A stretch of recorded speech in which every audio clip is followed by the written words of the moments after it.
session of hot laps. This is your first time ever to a dirt track tonight. What you're seeing right now is a couple of test and tune laps. Allows each and every one of these competitors to test and tune their equipment, and also helps this track prep crew roll in the racing service to tightly compress it to provide the best possible racing service, in turn to give you folks the best possible show here tonight. So we appreciate all of you folks' patience in advance.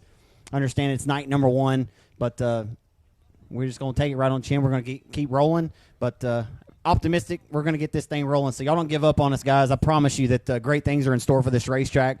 And sometimes you can get off to a rough start, but you can also finish strong too. So we're looking forward to finishing a strong one here tonight, because you got a lot of great racers represented from all over the Arklatex area, ready to lay it all on the line for you great race fans who spent your hard-earned money here. And that's first and foremost what we want to do, is we want to put a great display on this racetrack for you great folks who spent your hard-earned money with us here tonight.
Y'all hear me yet down here, turn number 4? Y'all can hear me down here now?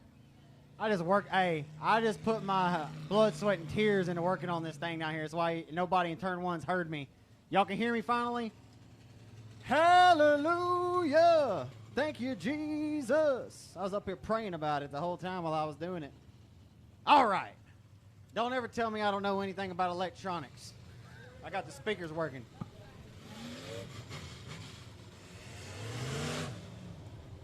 I got it working, baby. Now we can call some racing. Jeez. I feel bad for the folks that are sitting at home watching on Race on Texas. They ain't heard nothing either. Alrighty. Your 8-time 67 Speedway track champion and the RPM performance-powered IRP chassis number 35. The 8-time track champ, Rapid Roy. Aaron Roy out of Red Lick, Texas. Your heat race number 1 limited modified winner tonight. As heat race number 2 getting ready to set up shop.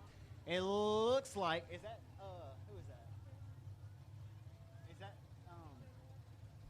And the custom coating and fabrication 00 machine out of Falk, Arkansas. He's a 4-time track champion here at the Speedway, former Chevy Land Battle of Boot Hill. Come on now. Okay, I thought it cut out on me. It's going to be BJ Moore on the pole in 00. Outside, he's got 3 wins this season at the Boot Hill Speedway in Greenwood, Louisiana, the third generation racer. It's the son of Flying Brian Mewborn. It's Colby Mewborn from Texarkana. Colby Mewborn in the Hadaway Towing Collision AT delivery number 36. He's in a Western Fly race inside of row number 2 in the number 24D. It's Dustin Dump Taylor. Trying to go off my memory here. $5,080 after his win last weekend at the Boot Hill Speedway in his first night out on his brand new Express chassis. Got the broom out and swept just like he's done many a times. Justin Whitehead starts inside of row number 3 and 36J. The lights are going out. We're underway in number 4 down the boulevard. They come into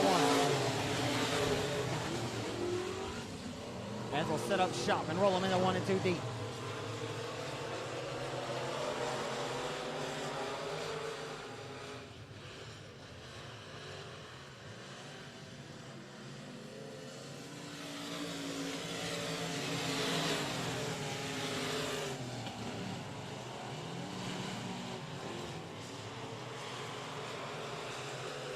INCA Southern Sport Mod Heat. And here comes Whitehead throwing a slider across the nose in a 3 and 4.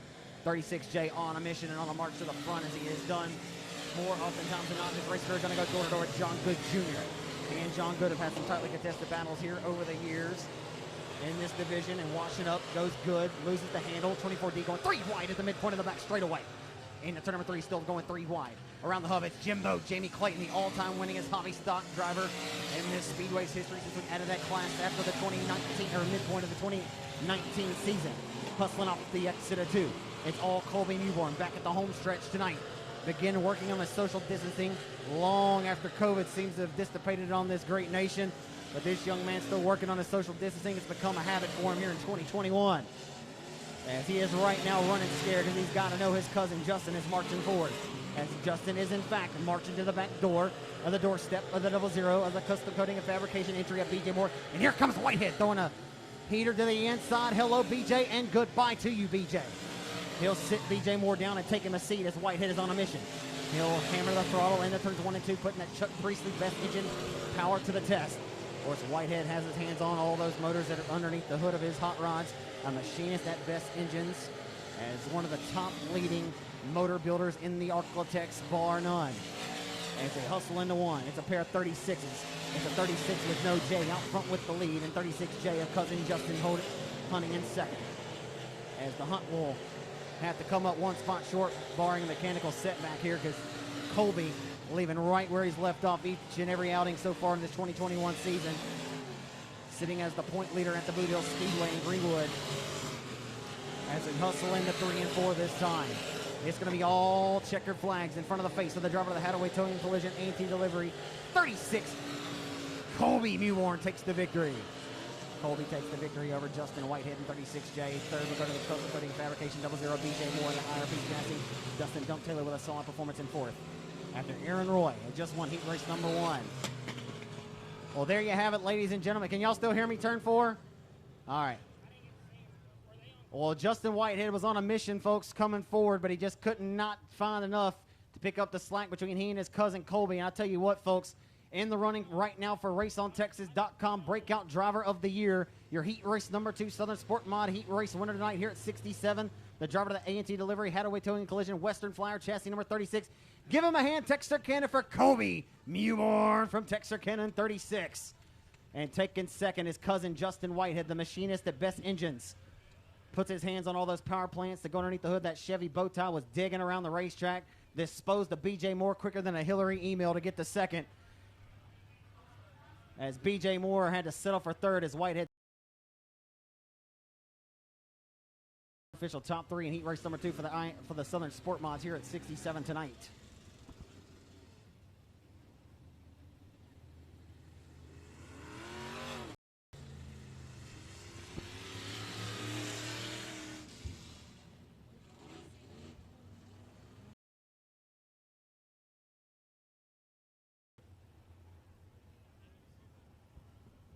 IMCA Modified, the International Motor Competition Association Mod Heat Race number 1. Casey Finley, pilots car number 17F, and to the outside is going to be the longtime veteran racer. His daughter Shelby's already won a heat race in the factory stock. Your outside pole sitter. Inside of row number 2, driving the number 30 T machine out of Louisville, Arkansas, it'll be Tim McDonald. And outside of Tim at Wascom, Texas, that'll be Taylor Ratliff. The Bedford Bullet, Taylor Ratliff in car number 48F. And outside it'll be the high school principal at Hooks Elementary. It's Mr. Kenny Turner. Kenny Turner out of Hooks, Texas. And the number 14 ready to saw on the wheel tonight. You got 5 cars ready to go, 8 laps in distance. We still feeling good down here, turn 4. All right.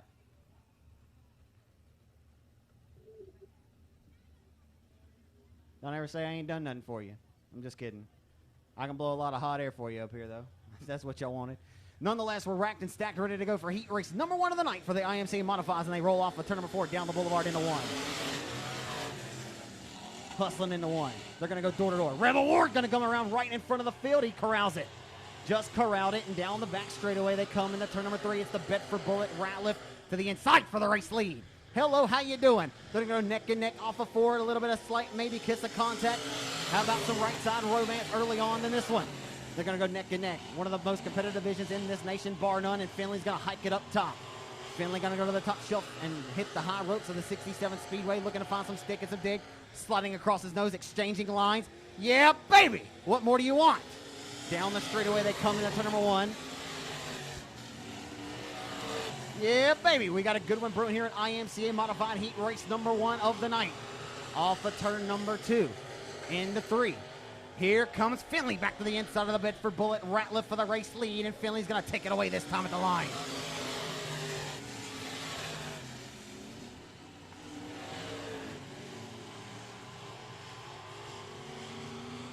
As Ratliff trying to exchange blows here for the race lead, all the while Rebel Ward and Kenny Turner going to go at it as Ratliff has another run to the back tail tank of the 17 Epic Finley for the race lead. Not nothing doing, but the battle here for third as Kenny Turner driving that IRP chassis built by Jason Ingalls is looking pretty good. The Hooks Elementary principal has got himself dialed up, and he's got a good score sheet in this one. Bring the old Scantron up to third, baby, as they roll off of 4. Hell yeah, off of 4. He'll show him the ropes. A+ grade for that pass off of 4. Right in front of the nose of the veteran racer, Steve Rebel Ward, goes Kenny Turner. He'll take that spot away and now set sail and put on the after boosters. Into 3. Off of 4 this time. It's going to be 2 more sticks around for your veteran flagman, Keith Parker. Down Main Street into turn number 1 they come. Finley able to start distancing himself away from the Bedford Bullet, Taylor Ratliff, who has driven a flawless race. But here in the late stages, it's been all Casey Finley all the time.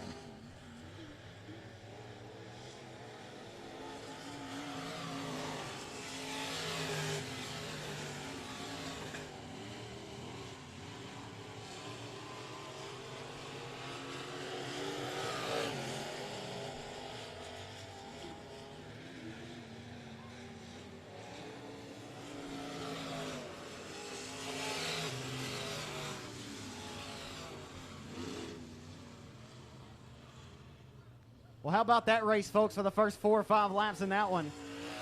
I'll tell you what, if you didn't like what you just saw there, exchanging blows between the 48 of Taylor Ratliff out of Bedford, Texas, And the 17 from Bryan, Arkansas, Casey Finley. Then I don't know what we can do for you. If you don't like that, you don't like dirt track racing too much. Has taken the heat race number 1 victory for the IMCA Modified Top out of hand. 67 Speedway race fan for Casey Finley in 17. Finley and the Bedford Bullet Taylor Ratliff exchange blows. And the principal of Hooks Elementary, boy, he scored a nice Scantron there, folks. A-plus pass on Steve Rebel Ward. Goes with the 14 of Kenny Turner. Heat race number 2 for the IMCA Modifieds. We'll find on the pole. It looks like this. Out of Hooks, Texas, in car number 5 in the longtime veteran racer, the elder statesman of Mike Morris. Outside of Mike Morris. Watch Mike, folks. He'll have that left front hiked up. He could have left the left front at home. We'll see what happens. Outside of him, it'll be Drake Finley. We'll see if we can get a pair of Finleys to win the heat race action tonight. Inside of row number 2, he brought a heater from Hot Springs in the Built Right Motorsports Hoffman chassis number 24 KR Promotion Fuels entry. It's Keaton Atkinson from Hot Springs, and we're underway into 1. And Jesse Schwetman out of Tatum, Texas, and I don't believe we're going.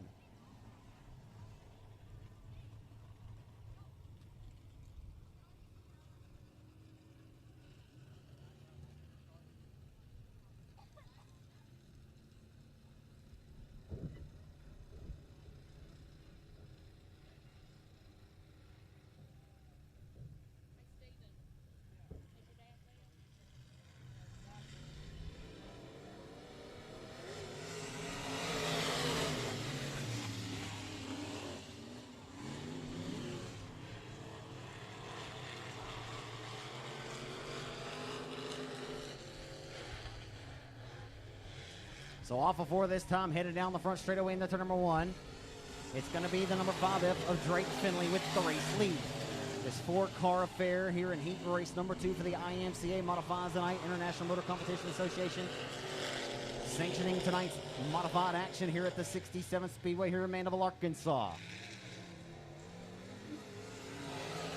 Picking them up and putting them down is, I tell you what, this thing is far from over. Watch Atkinson. He's learned this racetrack as a young racer, and it's about to pay dividends, I believe. He's going to make this a race. Here comes Keaton Atkinson, bringing a heater out of Hot Springs tonight. We'll see what he's got.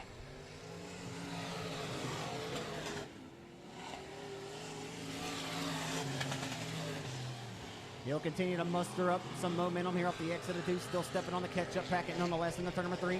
He's not inching in. He's inching in, not by yards or feet, but nonetheless he's inching in, and he's working the hub and working it well. Using lessons and tutelage learned from the likes of Timothy Culp in his young racing career. Keaton Atkinson trying to follow those same footsteps. He'd like to sometime soon being a super late model, perhaps a crate late to this young man that's been putting on many valiant efforts around the great state of Arkansas and beyond. And he heads down the boulevard, still stalking the tire tracks here. Race leader Finley for the race lead.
Again, folks, I understand we got off to a little rocky start. The sound was out. The light went out in turn 3. I just encourage y'all when you leave here this evening, don't go talk about everything that went bad. Let's talk about what happened good. I just hope y'all give us another chance. I think once we've got things rolling here, I think we're doing pretty well. So y'all just hang with us. As just wrapped up IMCA Modified Heat Race number 2 of the night. Oh, sorry, we're not wrapped up yet. That's what I get. Hey, this will open up the door here as Keaton Atkinson was certainly inching in on the race leader, Casey Finley. Sorry, Drake Finley. I got to get it together.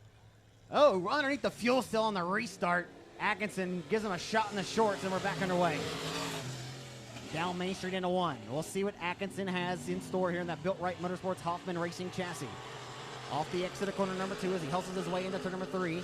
It's still Drake Finley all the time out front. And then IRP Racing chassis number 17F. 5F. Mike Moore still in third of the final remaining 3 cars on this speedway here tonight.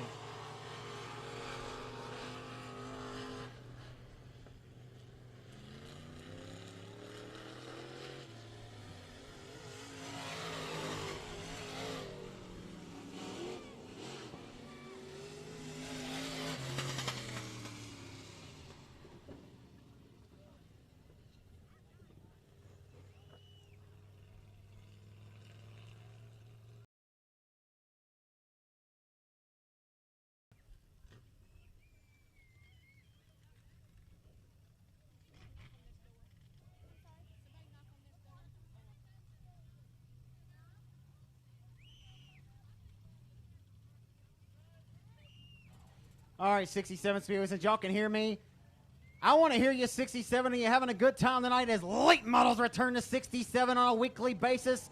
How about it? I want to hear you, 67. Here at Mandeville tonight on the pole of heat race number 1 for the Crate Late Model Division. In the Rawhide Burford MMA Motorsports number 19, I call him the high side hustler. It's Jamie Burford from Keachai.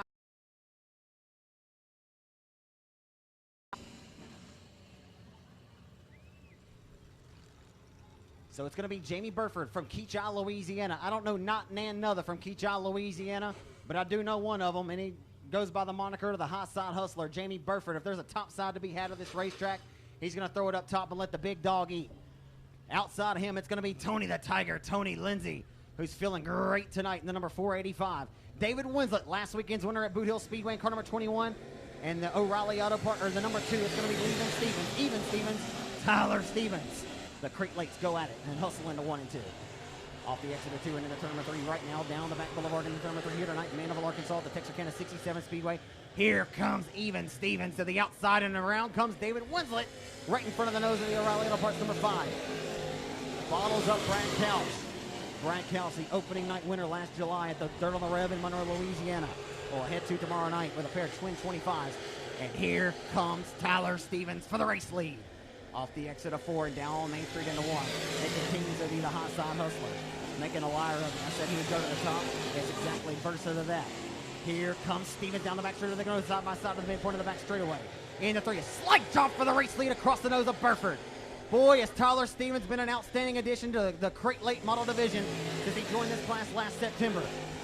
Finished second in his first ever start at the Boot Hill Speedway with 28 cars checked in over there at the Greenwood Oval last year.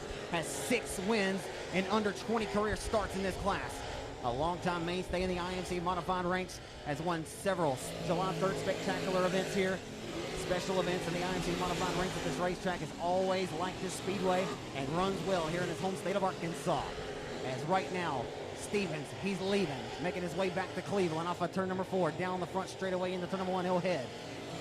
Stevens, and then Movax Suspension and Consulting number 2, Rocket XR1 chassis built by Steve Baker into turn number 3, and of course Mark Richards off of 4, down the front straightaway into 1 of this 8-lap affair, 6 in, 2 laps to go.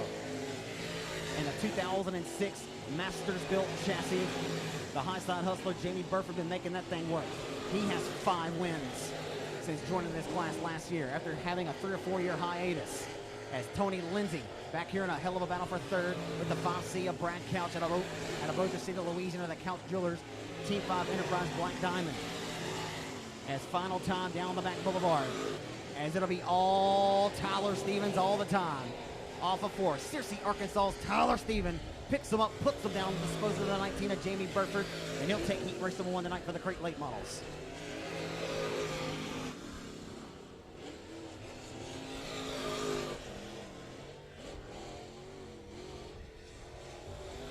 I want to welcome all of you great folks tuning in live tonight, watching on RaceOnTexas.com Speed Pass. Had a few bumps and a few hiccups in the road, but nonetheless, we thank all of you folks that have tuned in live tonight, watching on RaceOnTexas.com's Speed Pass.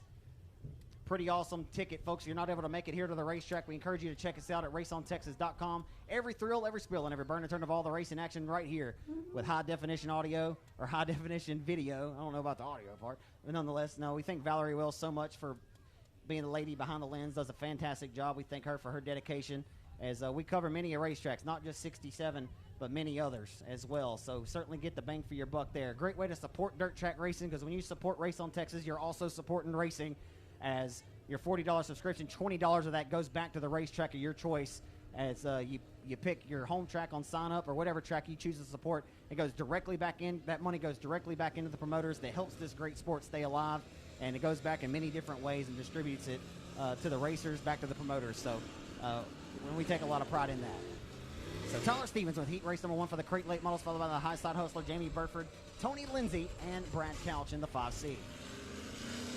Crate late model heat race number 2, and all in the pole position tonight in heat race number 2. It'll be car number 15 of the Lucas Oil Racing Products, Swain Construction, Black Diamond Chassis house car, the son of Ronnie and Terry Stuckey. It's Clayton Stuckey, and the number 15, who has grown by leaps and bounds, folks. This young man still less than a year of experience underneath his belt as a young racer, and he's been certainly fun to watch. So Clayton Stuckey in that Lucas Oil Products number 15 Black Diamond on the pole. It's going to be little Robbie Starnes out of Baytown, Texas. Little Robbie Starnes, the son of Robbie Starnes. His dad finished second of the World 100 at Eldora Speedway back in the 90s. Pretty cool little tidbit there for you for what it's worth. So little Robbie out of Baytown making the long 7-hour pull, or not 7, about 6-hour pull to be here with us tonight. Garrett Gibson out of Houghton, Louisiana, the 54G. He has stepped up, looking to be a breakout driver of the year candidate in this division. John Catman Mitchell on the Healthcare Express WW Timber number 5. The lights are out. We're underway at 67. Black Cat Chris Franks and Brendan Ball, one of the great new additions of this class here in the 2021 campaign. Keep your eyes on Ball. He'll be rolling to the front. Down the back straightaway in turn number 3 on the opening lap. It'll be little Robbie Starnes getting the best of your pole sitter, Clayton Stuckey. And here comes the Catman John Mitchell, who's got some cat scratch fever tonight. He'll scratch, he'll claw his way to the outside of the 54G of Garrett Gibson. Gibson will look to sidestep him, can't get the job done. Look at John Mitchell's drive. Some drive in 5 tonight. The Healthcare Express number 5. It's a fast healthcare, folks. It's the fastest healthcare you'll find anywhere in the US of A on a Friday night. Into turn number 1. Here comes John. Here racing in front of the hometown race fans tonight. Off of 2 down the back straightaway. Hello, Robbie Starnes. How you doing? Robbie Starnes says, doing good. Not doing great, though. As John Mitchell says, I'm feeling good. And off of turn number 4, he slides across the nose as Stuckey gets sidestepped. And all kinds of caddy wampus bottles up the field. He corrals it, holds on to third. In for the race lead. Back to the inside. The Baytown Texan, little Robbie Starnes, giving hell to the Catman. John Mitchell has some cat scratch fever tonight. He'll keep clawing and keep scratching his way for the top spot, but little Robbie Starnes not going away without a fight of it. He'll let the big dog eat neck and neck at the line of dead heat, that time dead even. Who's it going to be? A race of finesse around the hub for the 25 of Starnes, and an all get out for the 5 of John Mitchell around the top ropes of the Speedway. Off of 4 this time. They're going to neck and neck for the race lead. I tell you what, you need to borrow a set of eyeballs from somebody, because you've got some racing going on around this joint tonight. How about Starnes going to take the race lead back from the Catman? And this battle back here between Ball, Gibson, and Stuckey, it's a good one. What more do you want, race fans? Into turn number 3, and off of 4 this time. It's 2 laps to go, shown by veteran Flag and Keith Parker. There were 3 live momentarily for 3rd, 4th, and 5th. Down Main Street into 1, little Robbie Starnes has learned to start hitting his marks around this bad little bull ring here in Mandible, Arkansas tonight, and he's worked on his social distancing here, and he said hello and goodbye-bye to the 5 of John Mitchell. The white flag is out from Flagman Keith Parker, and this hellacious battle for 3rd continues on down Main Street. Who's going to get 3rd? Stuckey has it right now, but for how long? Because here comes Brendan Ball back to the inside. Nothing doing yet. They're going to neck and neck for that spot. Off of 4 to a face full of checker flag comes little Robbie Starnes, your winner of heat race number 2. Catman will grab 2nd, and drag racing off of 4 to the line. Stuckey gets snookered by the B-17 of Ball. He'll grab 3rd. Oh, baby! If you don't like what you just saw, race fans, then guess what? Turn to your neighbor like you're at church on Sunday morning and say, if you don't like what you just saw, then you don't like racing too much, do you? How about a hand for this entire field, folks? You need to borrow a set of eyeballs from somebody. Come on. Yeah, baby. That's what we come to the racetrack. Hopefully that was worth the price of admission. That gets me fired up every time. The battle for third, that was a good one. Brandon Ball, the Farmerville Freight Train, rolled like a locomotive and got the best of the Lucas Oil Products. Number 15 of Clayton Stuckey down the wire at the line as they were 3 wide for that for that spot. Boy, it got me so excited I got tongue-tied. That was pretty fun. But how about your heat race winner, folks? All the way from Baytown, Texas, to not be denied tonight, doing battle with the heavyweight. The Catman, John Mitchell, comes up 1 spot short, showing some cat scratch fever tonight. But how about a hand for little Robbie Starnes out of Baytown, Texas, for an outstanding, valiant performance out here on the racetrack in heat race number 2. Brandon Ball will come from worst to third as 4-cylinder heat race number 1 takes up and sets up shot down the boulevard into 1.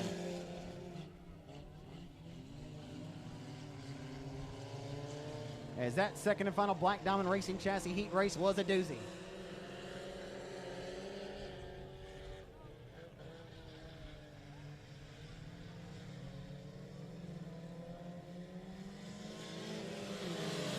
So the 4 cylinders going at it. Look at these. I'll tell you what, folks, this isn't always just a concession break. I need to go ahead and warn you. They're going at it right now, 2 by 1 by 1, off of 2 down the back straightaway, still neck and neck for the race lead. Morgan Powell, your pole sitter, faded just a little bit.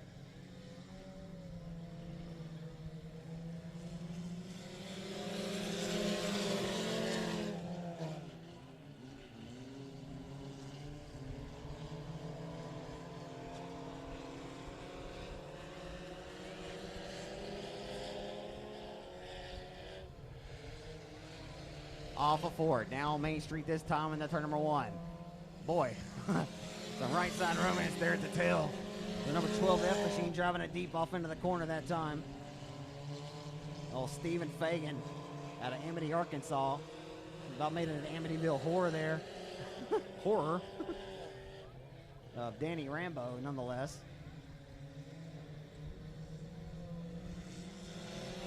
'72 car way off the pace here. The new Boston, Texas racer, Michaela Strom, getting her sea legs underneath her, learning here tonight as Morgan Powell's taking advantage. I tell you what, folks, you got a good 3-4 horse race here in this one. Oh, baby. Getting a little loose, pulling up the e-brake. Off of 4, heading down the front straightaway into 1. The 4B of Danny Rambo. Former multi-time winner at the Timberline Speedway in Corley, also has several wins here at Mandeville, Arkansas. He has the race lead. The FedEx worker of Morgan Powell right now trying to send a stamp here in the turn number 3 as she rolls off of 4, trying to hunt down Rambo for the race lead. 2 laps to go, the 6-lap affair for the 4 cylinders tonight here at Mandeville.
Four-cylinder heat race number 2 is underway and hustling down the boulevard into 1.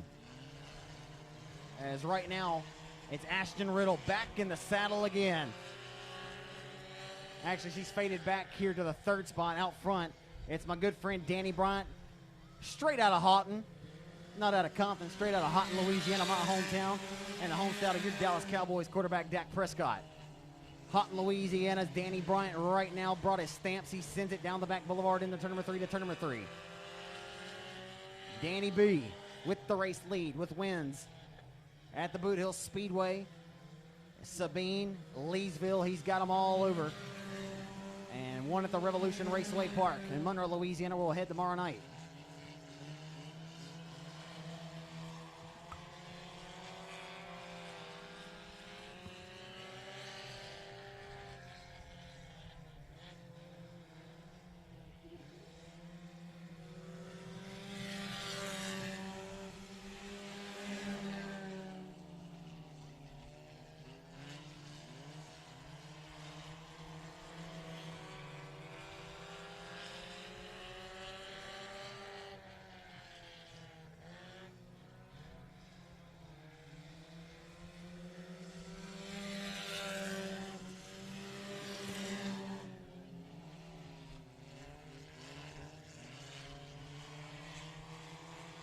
Working down to it here in the final heat race of the night here in Mandeville.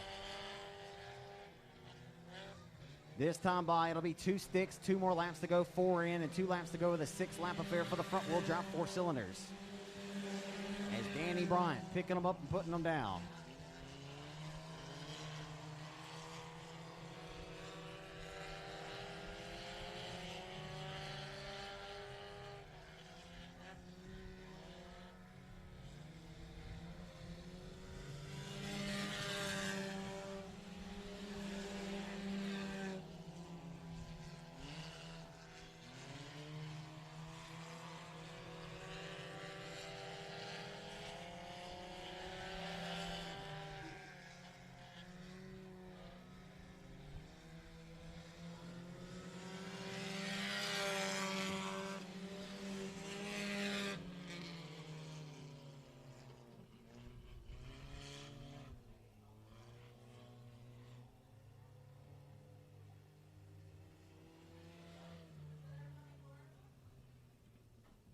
Well, that is your final heat race of the afternoon, ladies and gentlemen. Final heat race of the night. We do not have any B features, so we'll be rolling right into the A mains. We're going to get these lineups posted down to the pit area. Just take a few moments here to get up, stretch your legs, maybe go visit with some folks on the other end of the track, or go check out our great new concession stand. I'll tell you what, they got some good food and a lot of great hot cooked food items down there. And we'll draw for the 50-50 here very shortly as well.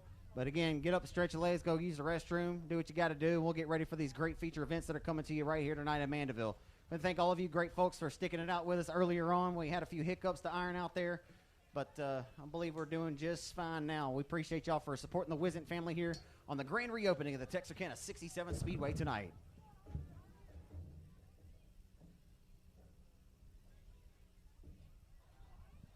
Oh, yeah.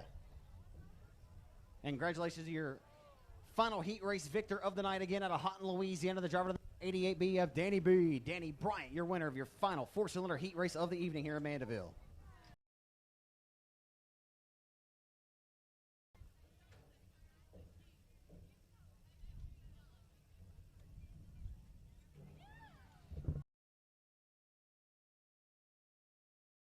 Free stuff. I guess you gotta make some noise if you like free stuff. Everybody can't have free stuff. If I could, well,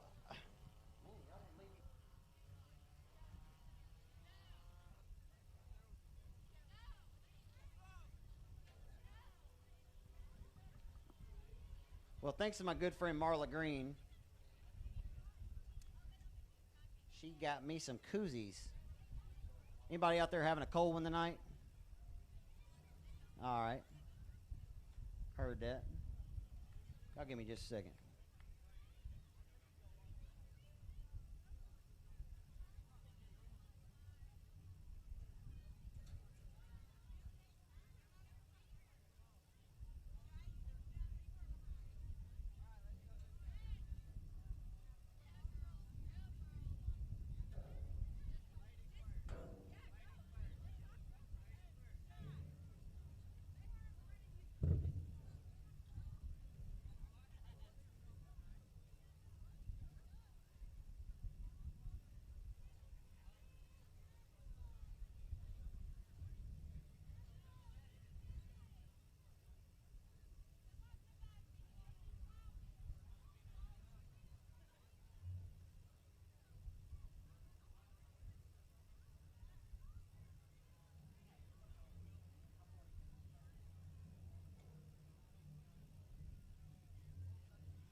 All right, I started off with a bunch of these, and,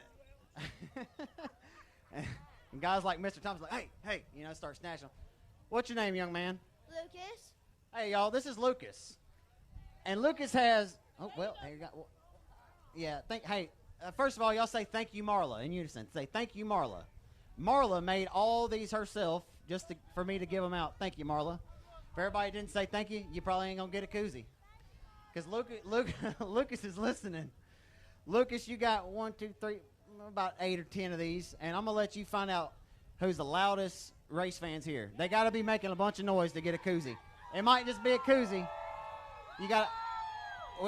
If you don't think you can make it all the way to the top, you walk right up there to them. You walk right up there to them and you hand it to them. You find the loudest folks here tonight. All right, it's in your hands, buddy. I got one up there. Last call for 50-50. Last call for 50-50 as well.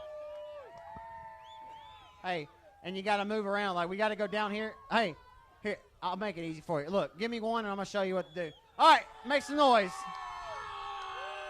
See?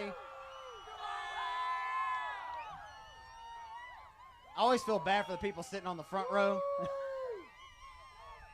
Woo! Where's Lucas at? Where'd he go? Lucas, come on with it. All right, who's going to make some noise so I can show this young man what we got to do? This lady right here is all about it. Hey, give me that koozie back. That lady right there deserves that thing.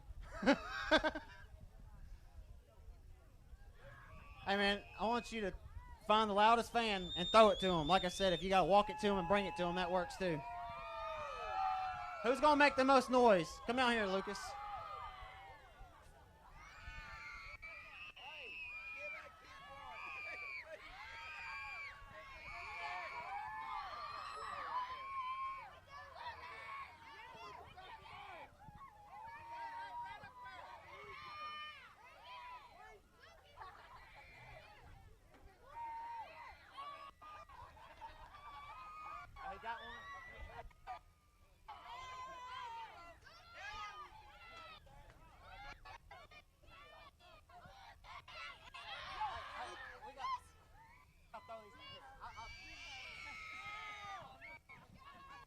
I always let them throw them because they take the pressure off of me. But, All right. Oh, hell. The wind is blowing. Somebody get this lady up there one. She's hollering. I don't think she's going to have a voice come Sunday morning. Thank you. Reading that to that lady. Thank you. We'll try to get some more free stuff, all right? Like, I got to go down here now. I feel bad. This is why I don't like giving away free stuff. See, it just breaks my heart. God. There you go.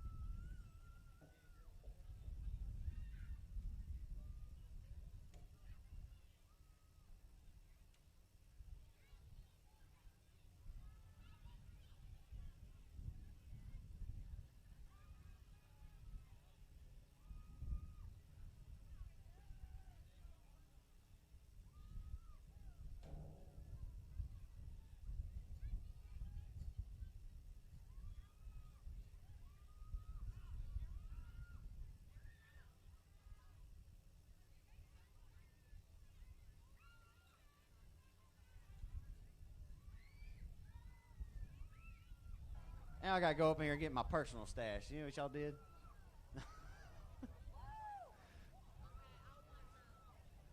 I paid good money for these things.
Do I have a Crystal?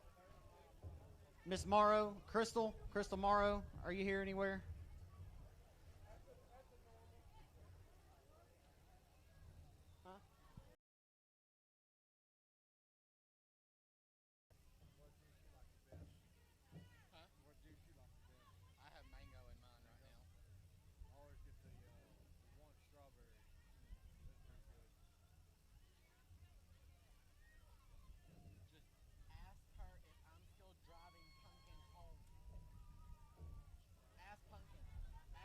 I kind of want to have a. She running after it. I like having foot races here and there. All right, I got 4 of them. Gotta make some noise.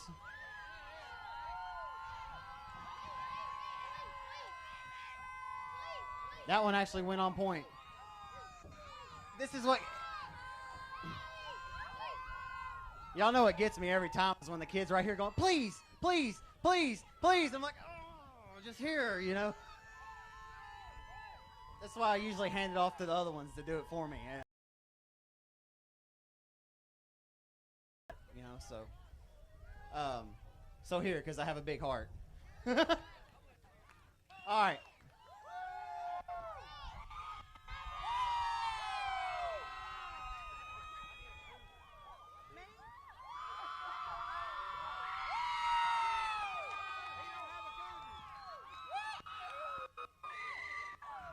Y'all fight over it. I'm just kidding.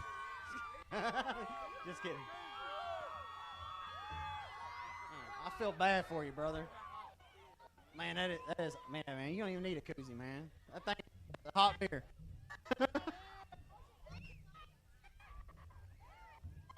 All right. This is the last one. It's that baby blue. Berkey. Oh, Berkey. Berkey Light right here. And my man right here gets it. If y'all didn't hear he's carrying on a tune.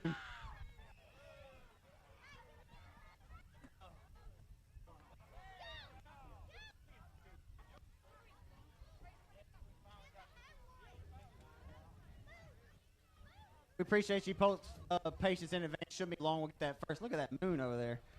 Won't be long, and we'll get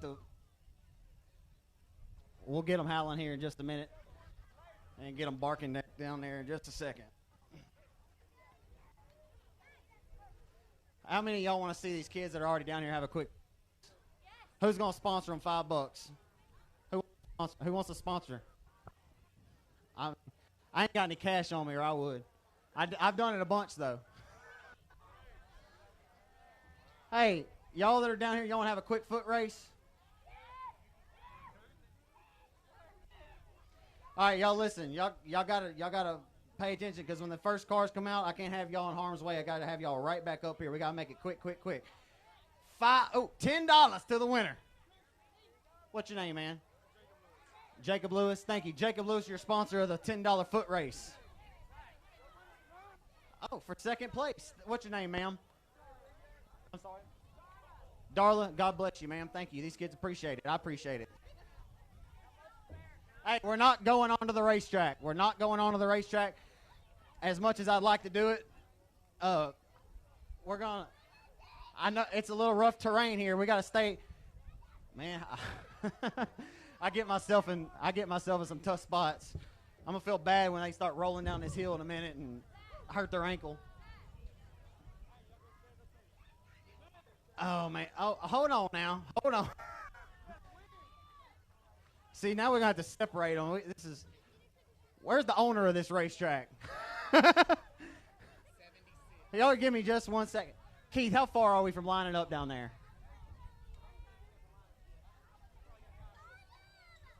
Mr. Wizenant, I'm finna put these kids on the front straightaway for a race. Don't fire me.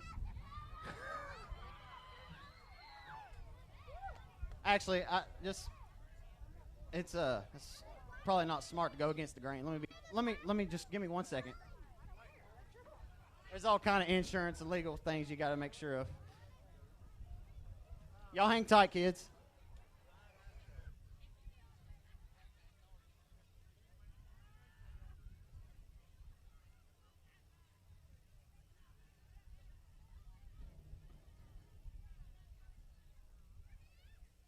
Just have $15 more courtesy of Joey and Larry. All right. Hey, kids, listen. We're going to have it's a winner take all. I got probably $50 to the winner right here. Listen, I don't have time because it's a spur of the moment. So parents, I want y'all to understand. It's hard for me to split them up by age and stuff because we got the races we got to run here in a minute, okay? So appreciate it. We're at to go on the racetrack, all right? Duke Wiznett just gave me permission. We're not running the whole track. We're going to run the entire straightaway. All right, now, hey, hold on. Before y'all get out here, as soon as we're done racing, I want y'all to come as far up here to the fence and exit and get right back up here when I tell you, okay? Thank you.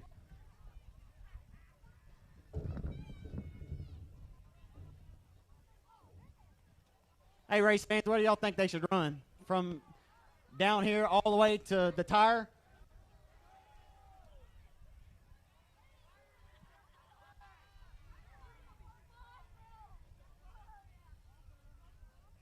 How many of y'all think they should run the whole track? I don't either. Make sure to see these kids run the entire racetrack. Make some noise if you just want to see them run the front straightaway. All right.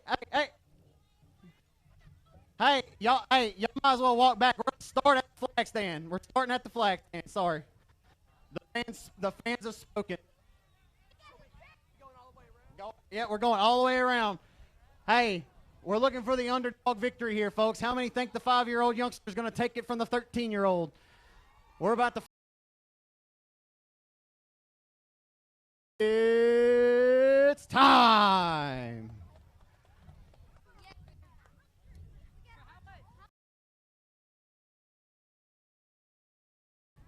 All right, listen. Y'all line up evenly with the flag as even as you can. Hold on. All right, see, we took some time. I need all the girls in one group and all the boys, okay? I'm going to split y'all up and I'm going to split this money in half. It can only be fair, okay? All right? But we probably can't run the whole track if we do 2 races, right? Keith, we're getting close on time now. All right, I need all the boys in one group. Ladies are first, all right? Boys, go over here to the infield. All boys go to the infield. All right, let me see what we got.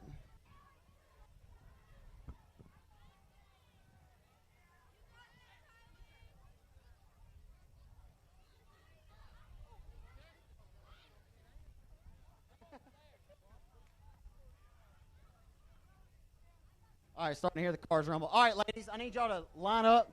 Again, boys, hey, guys, I need y'all to the infield. All boys to the infield.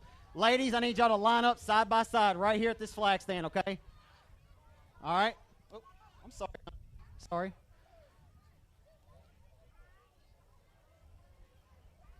Yeah, we're going to let y'all start right here. We're going to let y'all start right there. Y'all want to run? Y'all are going to run to that second tire in the middle of the turn, okay? Yeah, the second tire. I'm sorry, the third tire. The third tire. Yeah, it's a 1, 2, 3. The second one. Second tire, first, second, or third tire? Which one? Third tire. 2. We're going 2. We're going 2. All right. Oh, we're going to let y'all just hold on a second. All right, hey, boys, y'all get into the infield and get out of the playground here. All right. Keith, drop me that checker flag. It don't matter. We don't need it. Okay, thank you. That'll work. What's your name again? Chaz Brzezinski with RFS Photography is here tonight. He does fantastic. Find him at Diamond Park Speedway on Saturday nights as well. All right, ladies, you y'all ready?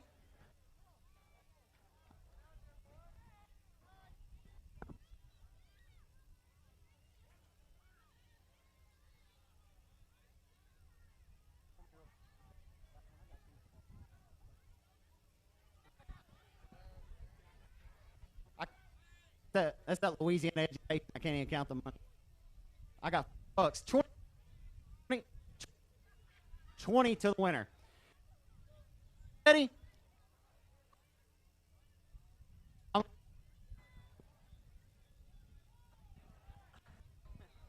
test. All right. Let the race fans count down. It's gonna be 3, 2, 1. Okay, so 3, 1.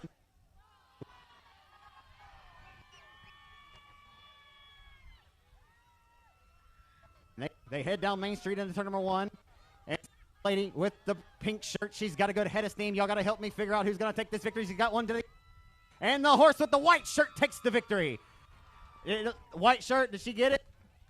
Yeah?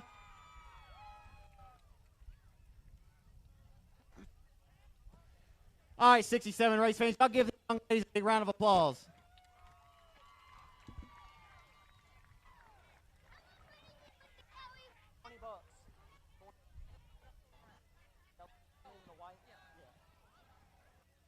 Young lady in the white, come see me.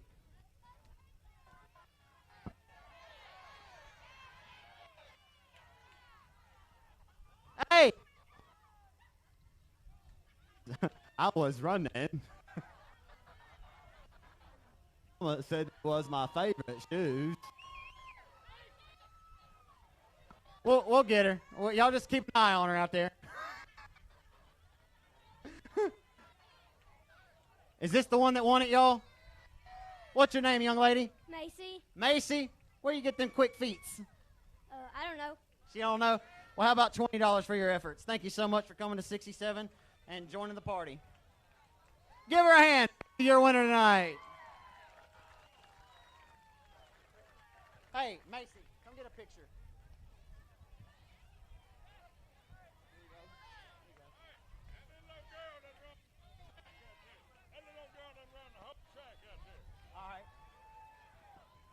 Is she coming around? Here she comes, folks. She's going to win the...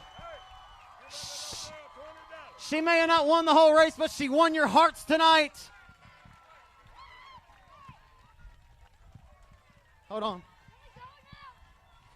Here's a 20 to you, young lady. Here's a 20. Courtesy of that gentleman. Hey, what's your name? Cuckoo. What's your name? My name is Cuckoo. Yeah, you just wanted to run the whole track, huh? Who cares about the rules? Yeah, that was awesome, and you did good at it. Congratulations, $20. Go buy you a soda pop.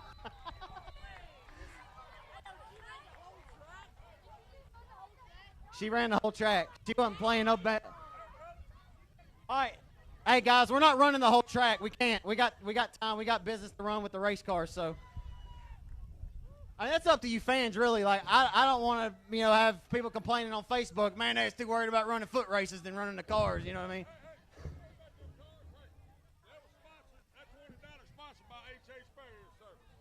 Sponsor of HH Farrier Service, Mr. Hank Hacker. Thank you, sir, for sponsoring that young lady down there. $20. That's a good man right there. Thank him. All right, folks. I hear the cars down there. Whole track, it's up to you guys. No? Just go to second tire? Whole thing? All right. Look, whole track. We're going the whole track.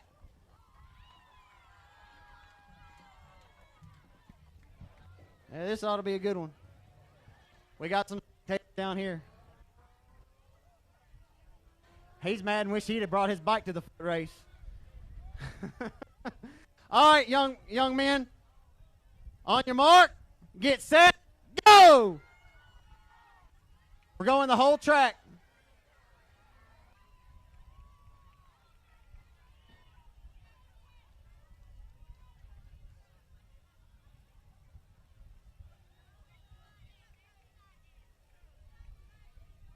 We got a few of them cutting corners out here tonight.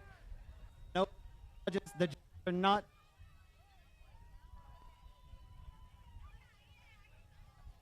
We got the biggest horse out front with the lead.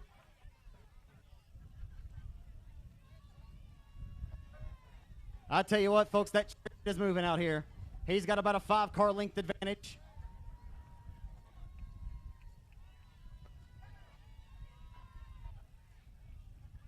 Pick up your horses. It's not over. Flag stand. Look at this one. He said, you know what? This young man has been disqualified.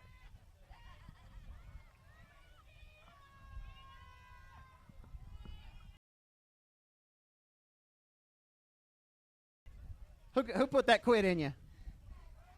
Who put that quit? He's won foot races out here before. He threw in the towel. Woo-hoo-hoo-hoo! Your first runner-up, ladies and gentlemen, is going to be the Ripper baseball youngster, last name of, well, Jessica. Hey, man, you gave that a valiant effort. I don't know where your parents are, but they got to be proud of you. I'll guarantee you run them bases just as hard through first, don't you? What's your name, man? Brody. Brody, you're awesome, man.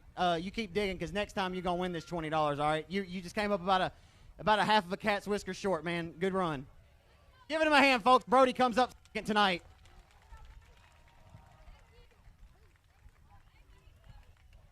Well, you didn't know a foot race was going to break out, but by golly, you was prepared for it, weren't you? Yes, sir, I indeed was. Yes, sir. What's your name, man? That tells you a lot. He's a savage indeed. Put the feet down to 67's racing service. Good job, man. $20 goes to your back pocket. Hey, thanks all you kids. Hey, we need y'all all back to the grandstands right about meow. Come on.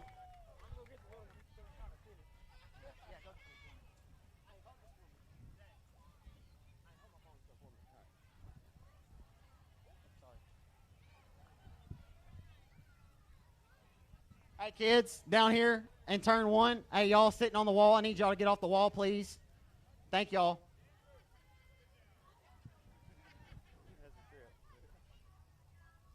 Hey, y'all don't see any stragglers out by 67, do you?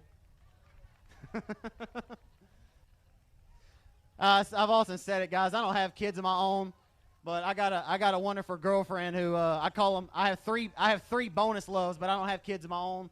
But I've been announcing races for 13 years, and I always like getting the kids involved in any way. I know it takes a little bit of time, but you know, I can remember being a kid. I won a bike race at, it was formerly Webster Speedway in Minden, Louisiana, when I was 10 years old, and it was an all age group, and I won it coming down the front stretch, and I still got that trophy sitting up on my mantle in my house, and I'm still proud of it to this day.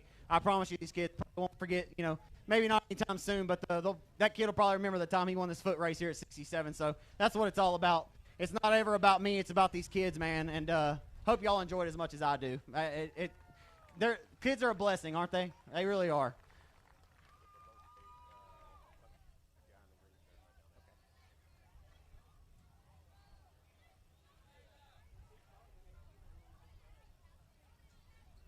Hey, what you upset about, bud? Hey, man. Hey, you meet me over here. I'm gonna buy you a candy bar and something to drink. All right. Give this young man a round of applause. He's upset. He might have to run the whole track and he didn't win, but that's how you know you got a heart of a champion right there. I want to see a kid cry because he lost. You know what I mean? It can't all be winners. Anyway, don't get me started. As much as everybody likes participation trophies in 2021, we don't always give them out, but we appreciate the effort.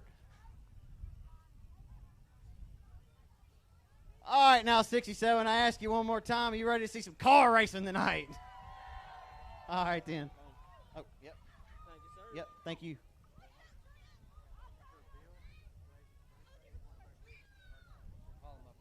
I need Mr. Bill Wisenant, please. Mr. Bill Wisenant, up here, if you're available, sir.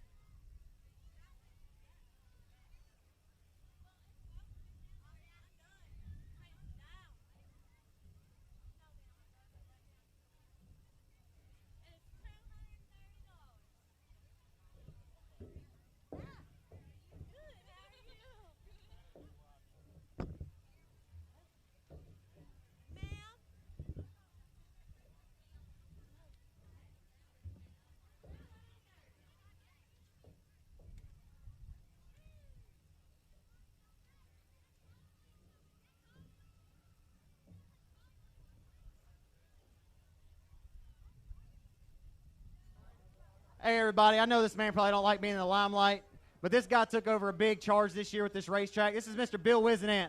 Y'all probably know him with A1 Auto Salvage, but he didn't have to take this place over and give it a much-needed facelift. We got a nice new press box, new concession stand, thanks to this guy. But today is his birthday. I want everybody to say on the count of three, happy birthday, Bill. 3, 2, 1.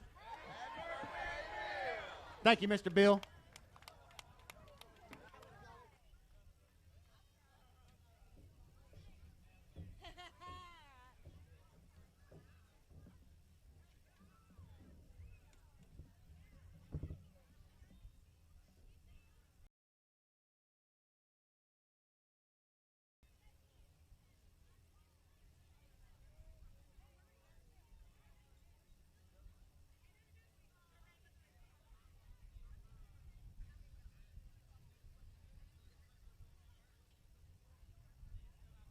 Hey, guys, go ahead and get your 50-50 tickets out. Hey, man, you want to draw a ticket for me? You want to draw a ticket? All right, get your 50-50 tickets out, guys. Since I went hard and worked and fixed them speakers down there, we ain't got to walk by with a board no more, do we? Oh, he already picked it? Did he pick this ticket? He picked it? Okay, all right. All right, guys. The winning ticket number, it's a red ticket. It's yellow. It's yellow. It's yellow. It's going to be ticket number 461108. 461108. 461108.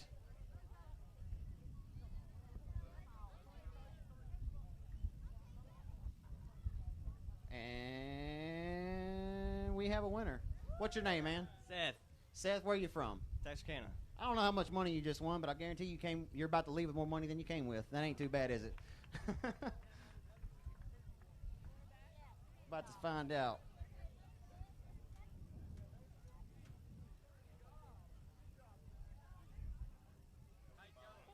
How much money is this young man? I got a winner. Well, how much money is he winning? $230 is what you gonna leave the crew, go back to the crew with. Y'all give Seth a round of applause winning the nice 50-50.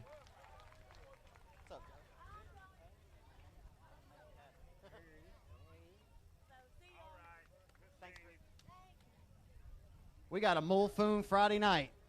It's finna get a little hectic out here.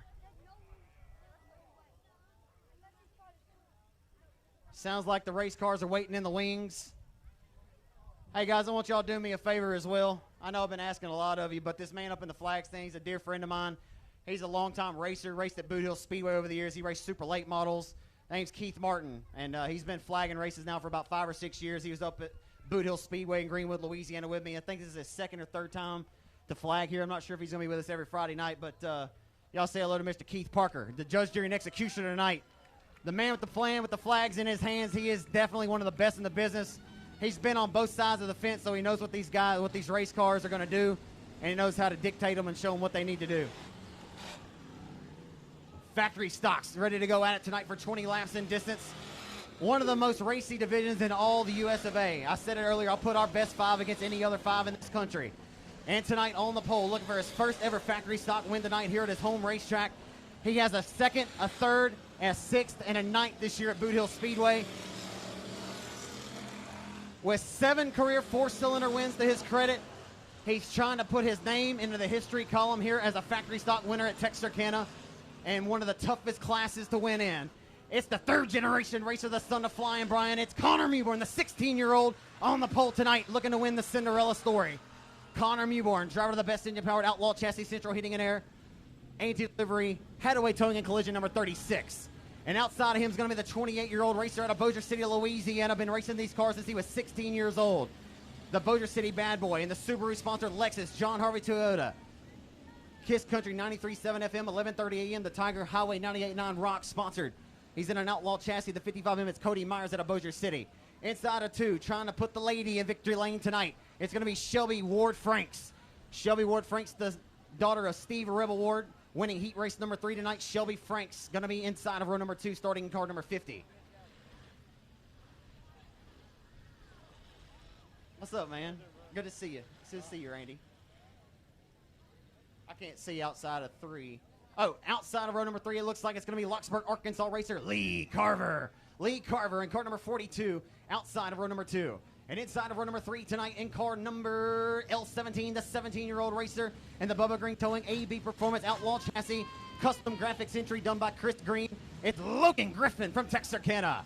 Logan Griffin, 17 years of age, in the back of the blue, L17. Come on now, come on now, come on now, man. Check my oil around here, man. And the Roto-Rooter Central hitting in air number 38, the 4-time 67 Speedway track champion in car number 38. That'll be Mighty Mike Wells in 38. Going 20 laps in distance tonight in your factory stock feature event, live and on demand on Race On Texas. Year-old Connor Mewburn sets us the green, and we're on our way down the boulevard into turn number 1.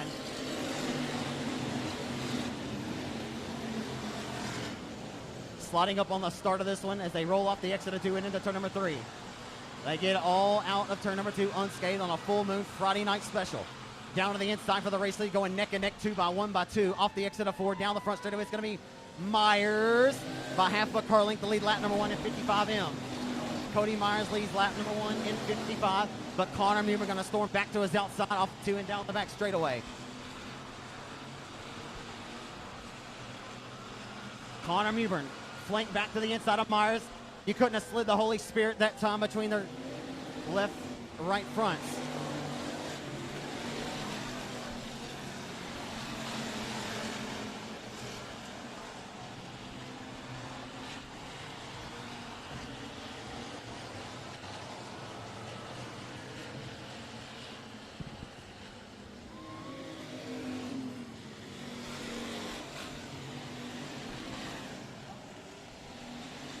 And we will get our first caution of the night as just as Connor Mewburn took a stab for the race lead.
I'm having protests down here. I got young kids hollering at me, "Why'd you let an 18-year-old run with us?" And I said, "He wasn't 18. He said, "Yeah, but he was 15. I had to do what I had to do. Well, next time we'll break them up in divisions. Maybe we have it planned out. It was just a spur of the moment. But we got some protests down there.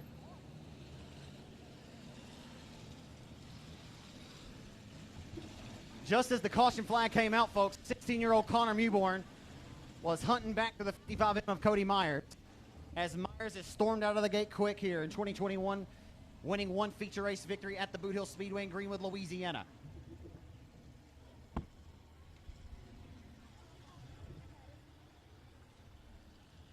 Hey, after this race,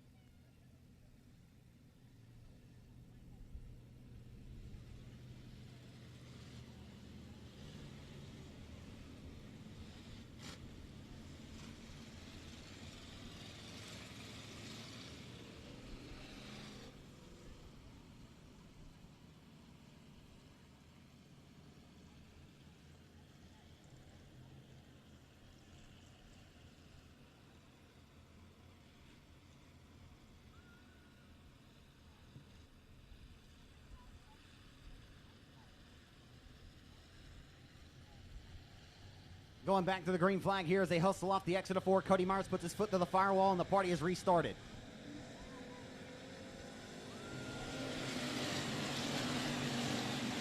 Lee Carver looking to snooker the outside of the 36, who washes up the racetrack, caught a character spot there and washed. And we will have another caution maybe coming right back out if these guys can't continue on, and they will not. Caution in turn number 2.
Back underway and going 3 wide here at the midpoint of the front straight. There's some sparks being sent to the Mandeville night sky. Hustling back into 1. It's going to be the drive of the 55M. There's some drive in 55 tonight. It's Cody Myers. Myers with the race lead. Look at this logjam. They're 1 by 2, by 3 wide by 3 into turn number 3. It's hitting up at Texarkana. Shelby Franks on the outside, and we got 1 around. The Hot Wheels number 10 of Tracy Court making contact with 17, and it's a logjam now at Beavers Dam in turn number 3.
There was a lot going on earlier this evening before we got kicked off. We did the prayer national anthem. Some things were kind of unorthodox. And on my way to the racetrack this evening, I got to thinking about coming to the track and seeing all my great friends and people that I look forward to always seeing. I got my good friend Cole Burleson up here to my right. I got Corey Clements up here, just two dear friends I've known through and beyond racing that are dear friends.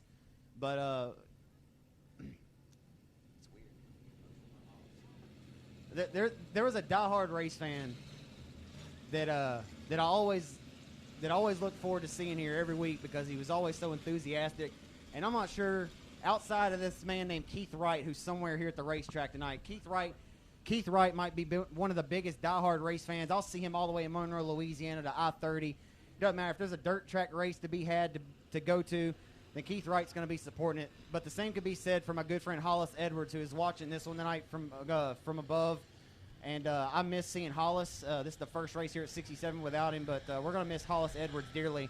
And I'm sure if you folks know who he is, then you'll miss seeing him here and at Diamond Park and at I-30 Speedway as well. But rest in peace to Hollis Edwards, and we hope that he has the best seat in the house tonight watching this one take place as we're back underway here at the Mandeville Oval. As the hustle and grind resumes in turn number 3, it's Cody Myers who begins to work once again on his social distancing as this racetrack is racy as hell tonight, as Gary Harvin's lurking right around the hub of the racetrack. He's like a casada. He just won't go away. He continues to ring the bell off of turn number 2 down the back straightaway to the inside of the 16-year-old Connor Mewborn, and Mewborn continues to give him hell and sticks right to his outside. Clinging right there to his outside, Mewborn got a little sidestep, loses the handle. Looked like he may have a tire going down, lost tons of side bite, and lost 3 spots, and here comes 36J. Justin Whitehead is working his way forward. I told you earlier, folks, seal it, put a bookend in it. He'll be coming to the front, trying to defend his pair of victories last weekend when he got the broom out and swept at the Boot Hill Speedway for the Billy Milton Memorial, a $6,000 total victory after $5,087 for his limited modified victory last weekend. And here comes Justin, and the caution is out.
Heartbreak for the young 16-year-old Connor Mewborn, who exits and hits pit side. It looks like he may have had a tire down.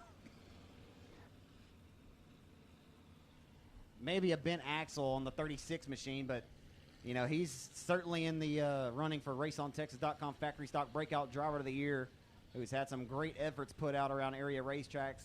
Great performances at the Boot Hill Speedway in Greenwood.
getting ready to get back underway and looking to put his foot through the firewall and stab the throttle is the 55M of Cody Myers, the Bossier City bad boy, trying to head back with $800 extra in his back pocket for his efforts tonight. As Justin Whitehead has worked his way to fourth, I'd keep our eyes on him.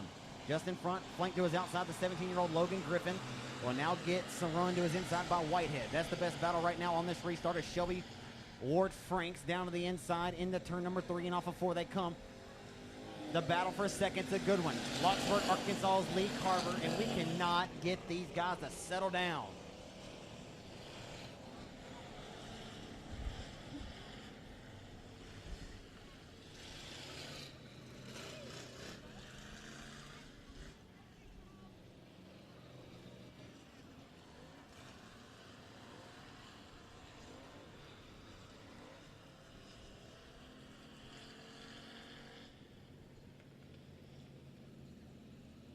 What's becoming to be a survival of the fittest factory stock feature event. Nonetheless, the action's been great when the green's been out.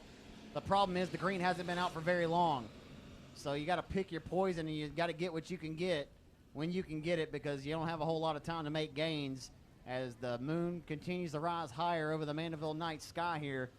It's the 55M howling like a wolf right now. It's Cody Myers still with the race lead in 55M. Driver of the Joe Best Motorsports Twin City Towing Subaru Lexus John Harvey Toyota.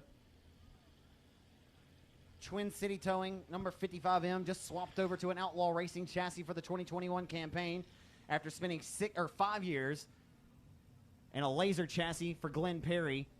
And it's been a lethal. He said the cars are actually quite different, but once he started to get his feel in this car, he did go to Victor Lane at the Boot Hill Speedway in Greenwood, Louisiana, and their 4th night of action of this 2021 season, a part of the Advanced Powder Coating Weekly Racing Series.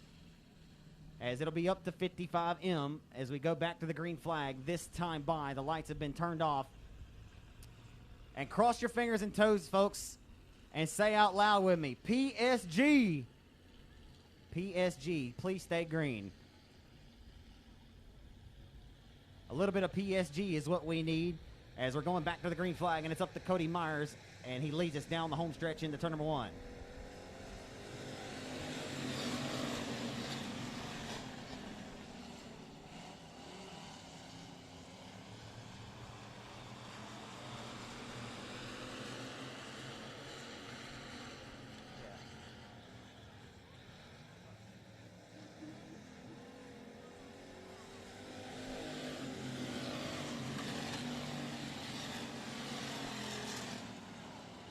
Gary Harvin trying to steal the punch tonight as we work down to it here, folks. Gary Harvin has a hot rod. I say all the time that one of the most underrated drivers who oftentimes shows up and shows out even when you least expect it, Gary Harvin, has oftentimes got a hot rod. Doesn't go to Victor Lane as often as he would look as he would hope, but often flexes his muscles and shows much strength. And right now, asking the 55M if he wants to hop up here and crow. Off of turn number 4 as he heads down the front straightaway back into 1. It still continues to be the Bossier City, Louisiana native Cody Myers in 55M with the race lead. Myers hits his marks right around the hub. Cody Myers has not won here at Texarkana. Did come very close. Second to Neil Kemp here last season. Won the 1,000 to win Thursday night time trial award, but has never scored a dub here at Texarkana. And he has one more restart. He's going to have to worry about 36J being on his back bumper on a restart. As he just crossed over halfway of this 20-lap affair. Working lap number 12 this time by, Cody Myers sitting pretty behind the cockpit of that Outlaw chassis. Off of 4 they come. 1, 2, 3, nose to tail off of turn number 4. Harvin still second over Whitehead. Whitehead getting the broom out, sweeping last weekend at the Boot Hill Speedway once again. Well documented at this point of the program tonight. But what's new? Whitehead debuts his brand new Express NG9 chassis for Shane Hebert. And around goes Corp, and we got a log jam in turns 1 and 2, and the caution comes out.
Backing away, and here comes Justin Whitehead in 36J, knocking on the back door like a trick-or-treater with a sweet tooth here many months before Halloween. He'll head down the front straightaway. Oh, boy. And the caution flag comes back out, and Tracy Corp's exiting the wrong way.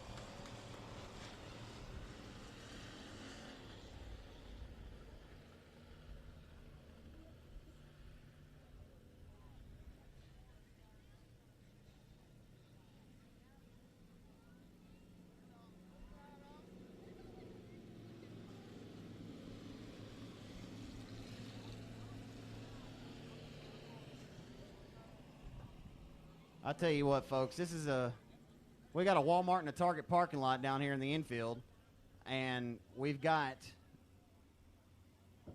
6 cars left on the racetrack, which is unfortunate because, again, the racing's been pretty good when the green flag's been out. And I'll tell you what, Cody Myers can do no wrong up front, but every single time a caution comes out, guess what? Do I have to say it? 36J just gets a little bit closer to licking his chops to take it over that race lead. We've seen it time and time again, folks. Class is in session. Raise your hand if you think 36J is going to steal this one away from 55M here down at the late stretch.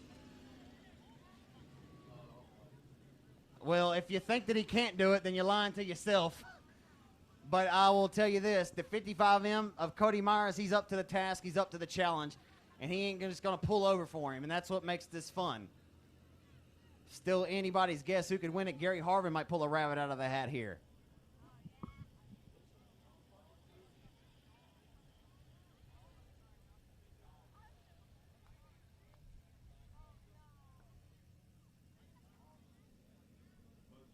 So the Louisiana native trying to come over here and take their lunch money tonight, and Cody Myers. Going green this time by. Make some noise, Texarkana, if you think the Louisiana boy's going to take the money back to Louisiana tonight. How many people got Justin Whitehead to win another one here in front of the hometown fans tonight?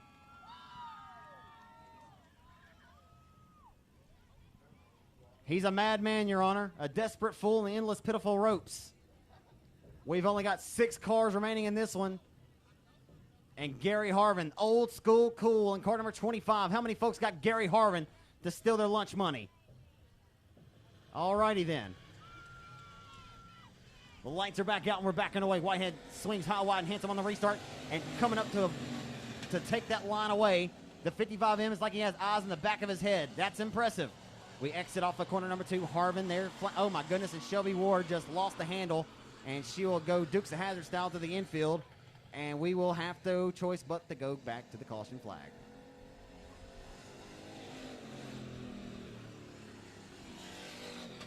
Well, this is just downright ridiculous now. I think Shelby, give much respects to Shelby Ward Franks tonight. She held on here, won a heat race tonight, had a great effort going. I think she may have had a tire go down. The car just snapped loose on her there off the exit of corner number 2 and just had nowhere to go, made some contact there and ended up facing the wrong direction on the back boulevard. But we'll go back to the green flag, and this one is still far, far from over.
Backing away on the restart. And it's Myers in 55. Harvin to the inside of Whitehead. Got a nice restart in 25. Back on her way down the boulevard into number 1. This is a green-white checkered restart, ladies and gentlemen. A green-white checkered. The white will be coming out this time, and we'll get ready to set up shop down in Victor Lane here to find out who's going to win it. Here comes 36J. Off of 4. The white flag is out. Down the front straightaway into turn number 1 for the final time. Can Whitehead pull a rabbit out of the proverbial hat? He's done it time and time again in his racing career. Haven't seen a photo finish in sparks for a finish as he and Brandon Brown did it in April of 2019. Off of 4. Drag racing off of 4 to the line. Whitehead gives it a run, but Cody Myers wins his first ever main event here tonight in Mandeville, Arkansas, here at Texarkana.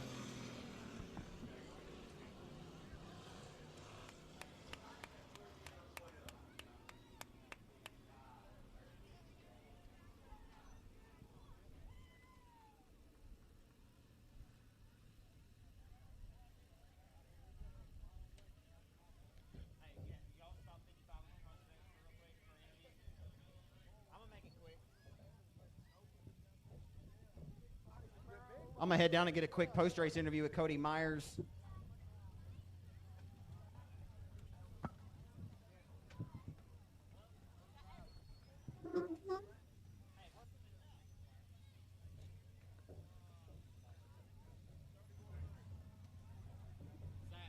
$3,000 is the weight requirement at the scales.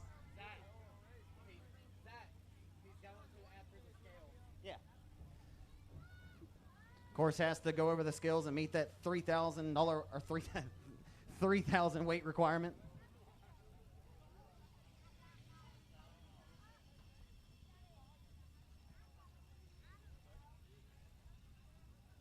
He earned it tonight. Survival of the fittest here.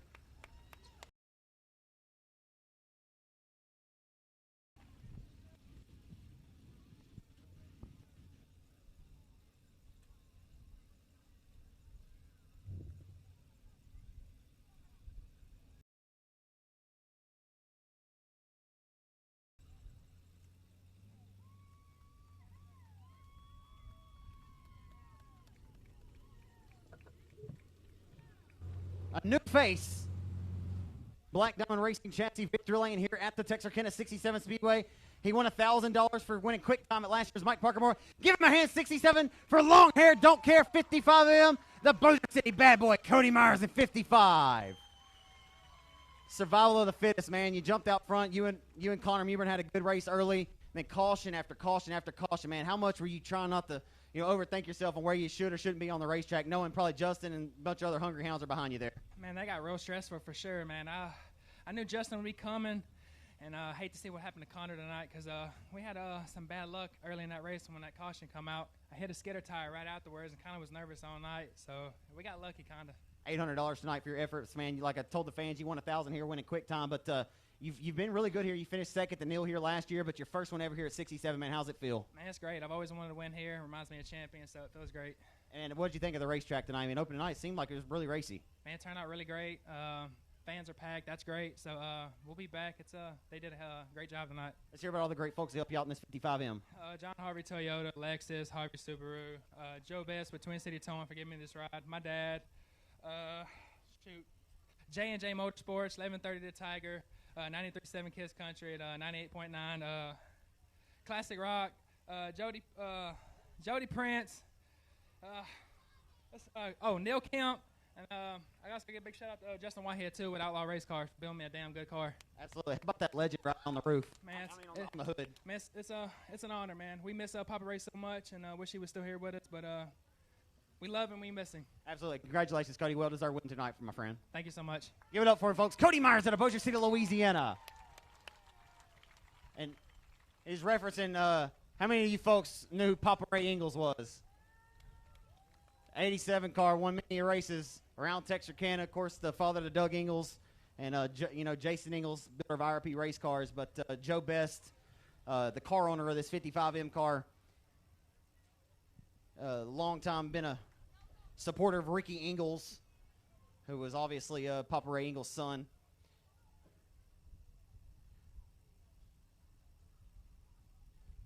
RFS Photography, Chaz Brzeski. You also find him on Saturday nights at the Diamond Park Speedway down there in Victory Lane. Cody, how long have you been growing your hair out now? How long have you been growing your hair out? How long have you been growing your hair? 4 years in August. So mine ought to be pretty good. Yeah, he's got me beat. It's not like it's been a competition. Give him another hand, folks, while he climbs back behind the wheel so he can soak it all in. Cody Myers out of Bossier City, your winner tonight.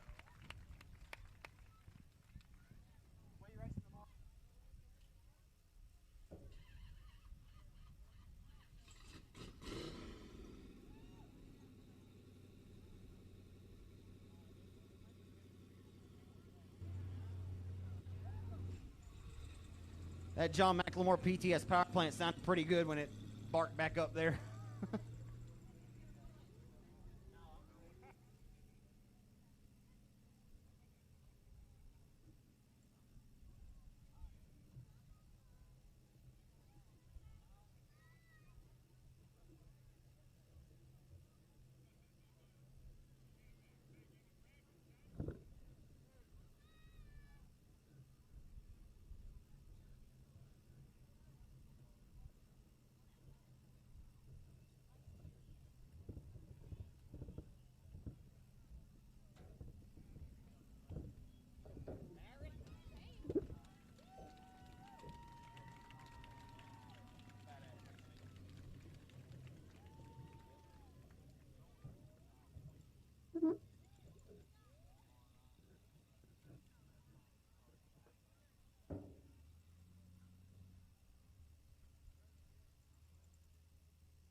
Mic test. All right. Here with your hobby stock A feature lineup, Chase Lawler. All right, 67 fans. We get ready for the hobby stock feature event here. You got Brandon Rowland out of Nashville, Arkansas, on the number 4, starting front row inside, with Jay Watson out of Murfreesboro, Arkansas, number 61, outside of row 1. Larry White will be bringing up the 3rd spot there inside row 2. As we go green here, Greg Stratton, Randall Guffey, and Taylor Carver will round out your 6 cars in this hobby stock race event.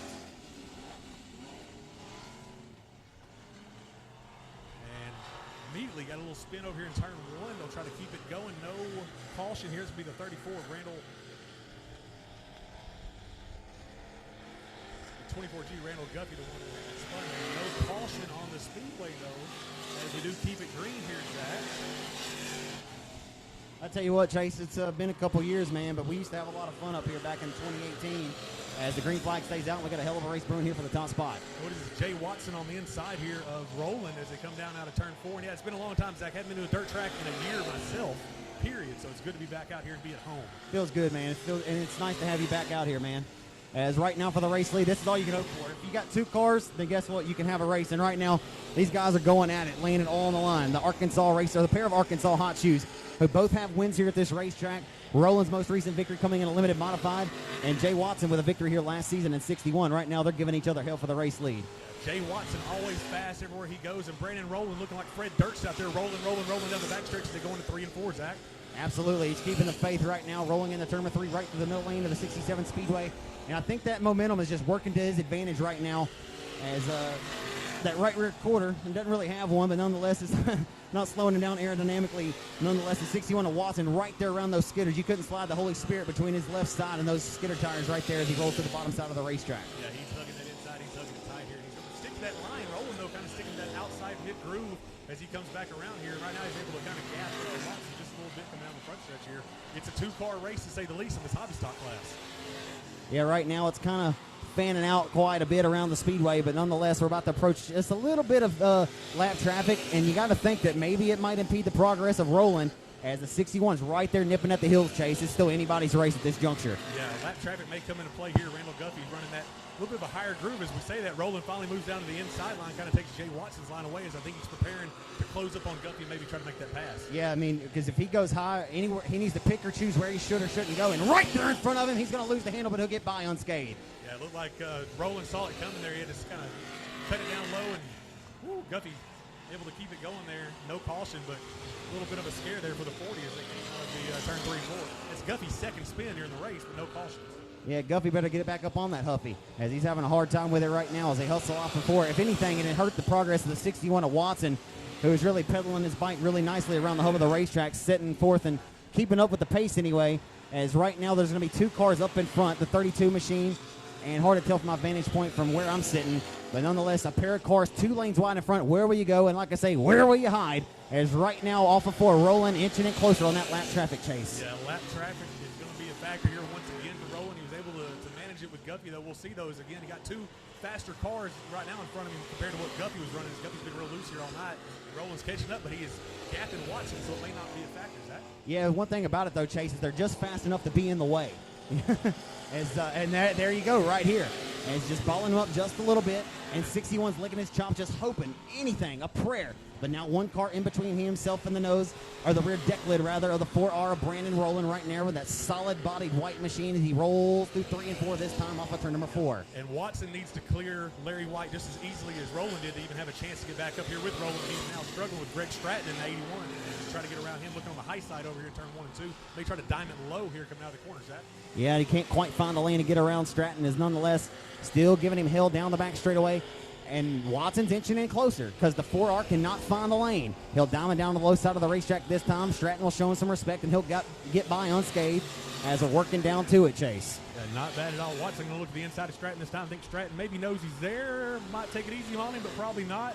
Watson will get by him pretty easily, but in the meantime, again, Roland's just looking like Fred Durst, rolling out there very easily, coming out of turn 4 here. That looks like just a handful of laps to go. As tick-tock the race clock goes, as not many left to go yet here, Chase, as we wind the race clock, as Brandon Roland trying to score his second victory here in 3 years at the 67 Speedway, but it'll be his first in the hobby stock division if he can get the job done here tonight. He's looking good, man. He's always ran good anywhere he goes. Roland's always been a factor. He's a name I see up at Diamond Park all the time when I'm up there the last couple of years working. Same thing with Jay Watson, Larry White, Greg Stratton, a lot of these guys. Good to see them coming down here to travel on a Friday night to run the 67. And just, again, hell of a crowd here tonight, man. It's nice to see. It's a great crowd, and I got to say that I was looking at this hobby stock class growing, and then it's really kind of fell off a little bit. I'd like to see this class get back to where I think it could be, as we were starting to gather around 20 of these cars on a weekly Friday night show, and there goes your caution that you may have long desired for a tighter contested race here down to the wire, as Watson will now have a last breathing chance here as we'll re-rack them and stack them with just a few more laps to go, Chase. This is what Jay Watson's been wanting to see for the last, is this a 20-lap feature, Zach? So we had about 5 to go, just a lap ago. So for 15 laps, this is what Watson's been wanting to see, to kind of gaggle them back together, re-rack, restack, and go at it one more time. And it'll be interesting to see how this plays out. You know, you got a couple other fast cars in 3rd and 4th too, man. So getting them all jumbled back together, this could make for an exciting restart. I don't know if it'll be as exciting as all the factory stock restarts, but that was more cautions than we would have ever hoped for, but Cody Myers was able to hold on and get the job done. As the fastest race car still was able to score the victory here tonight, and if Brandon Roland's able to hold on, barring a mechanical setback or some kind of catastrophe, then he'll do the same. But that's why you run the entire allotted distance. You never know exactly what's going to happen here, and that's why we run the entire distance. That's right. And as far as Cody Myers too, shout out to him again, man. Great, that guy. Seen him the last few years, how he's grown through the sport, and how he's ran. Got to come down and see him at Boot Hill, several times a couple years ago with you. And he's just, man, he was always a front runner week in and week out. Now he's a winner week in and week out. Yeah, he's been running those factory stock cars since he was 15 years old. Actually started when he was 14 years old at the Champion Park Speedway in Minden, Louisiana. off of Interstate 20. He knows those cars through in and through out. He's teamed up with a great pair with Joe Best and has the best parts money can buy, but he's got, a great support group behind him and now on an Outlaw chassis this year, and it's really showed as he has now his second victory of the year after his triumph here just a few moments ago. We're re-racking, restacking. Guffey already getting loose out of the corner there. Stratton had to make a move. Well, I think we got 5 to go, Zach, is what I saw the flagman say there. And Jay Watson's already given up a spot. And hold on, Taylor Carver, where the hell did he come from? I didn't even see him out there, Zach. He was running at the back for so long. Well, I think he started late. Taylor Carver might be playing around with him. He might just pull a rabbit out of the proverbial hat. 5 laps to go, Chase. It's finna heat up for the race lead. If anybody can do it, it's Taylor Carver. That guy's bad fast everywhere he goes as well. Of course, watched him run a lot up at Diamond Park in Nashville. He's hot shoe everywhere he goes.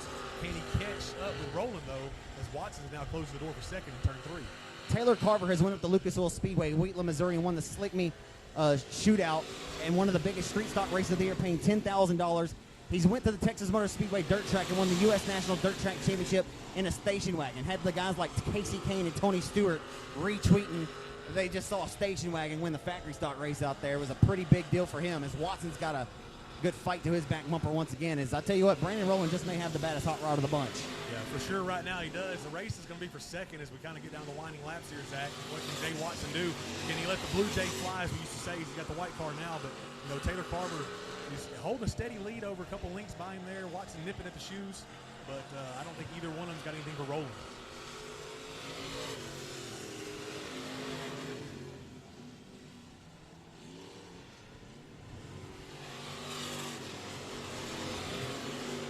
Down the back straightaway with a turn number 3 chase. It'll be 2 sticks. That means 2 laps to go. Shown from veteran flagman Keith Parker this time. And Brandon Rowland has it all but sealed up into the bag at this point.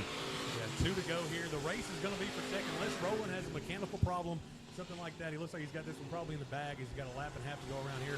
Jay Watson seeing what he can do with Taylor Carver. I noticed Watson's a little bit faster in getting to both corners, 1 and 3, but Carver's able to pull him coming out of the 4 and 2 there. So, as I say that, they're almost side by side coming out of the turn 4 here, Zach, getting the white flag. All the while, the white flag is indeed out, Chase, and right now heading down the back straightaway for the final time of the turns 3 and 4. For the final time, he'll show up tonight in all white, and he'll ride that horse straight to victory lane. He'll be eating white cake. And Black Diamond Chassis victory lane, Brandon Rowland scores the hobby stock victory tonight here at Texarkana 67 on the grand reopening. 40 will go to Taylor Carver in second, and third Jay Watson there, Chase, in car number 61. It's an all-white wedding for Brandon Rowland out there, to say the least, man. Zach's going to head down and get the interview real quick. And we'll catch a quick word with Brandon Rowland.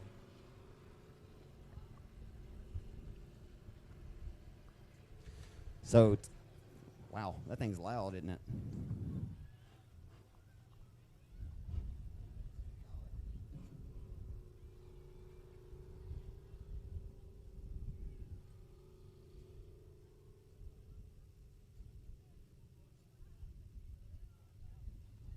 I'm going to head down and I'll get a quick word here with Brandon Rowland tonight, hitting his marks and sets up shop to head to victory lane here at Texarkana.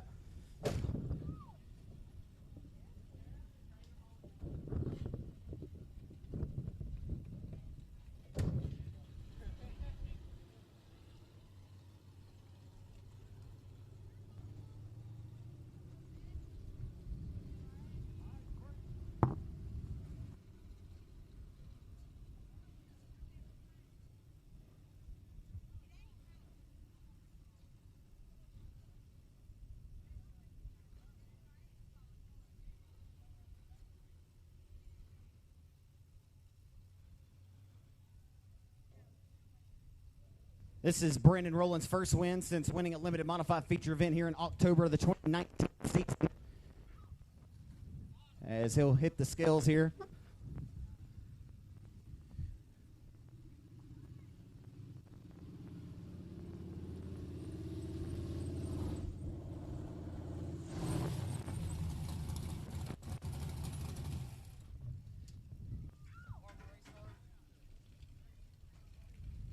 So I thought there for a moment Taylor Carver might get up there and take one here from his good buddy. These guys race a lot down at Diamond Park over the years. First win since the limited modified triumph here in October 2019. Give him a hand, 67 for Brandon Rowland and 4R. Brandon, it's got to feel good to get back to 67 Speedway victory lane, my friend. Never can feel too comfortable with Jay Watson back there nipping at your heels. And you know Taylor comes out of nowhere there late, man. Were you a little nervous sweating it there late? He's always fast. Absolutely. But you're fast too, man. Give yourself some credit. See you showing up here in the hobby stock this year. Is that the plan, or you still have the limited, or what's going on here? I still got both of them. This is Taylor's car, actually. Feels pretty good to win in one of these Carver race cars. They built a good piece, don't they? Yes, sir. Absolutely, man. Let's hear all the great folks to help you out. CNC Construction, BKR Logging. Feels good to get a win, doesn't it, man? Yes, sir. Absolutely. Congratulations tonight. Give him a hand, folks. Brendan Rowland scores the victory tonight in the hobby stocks.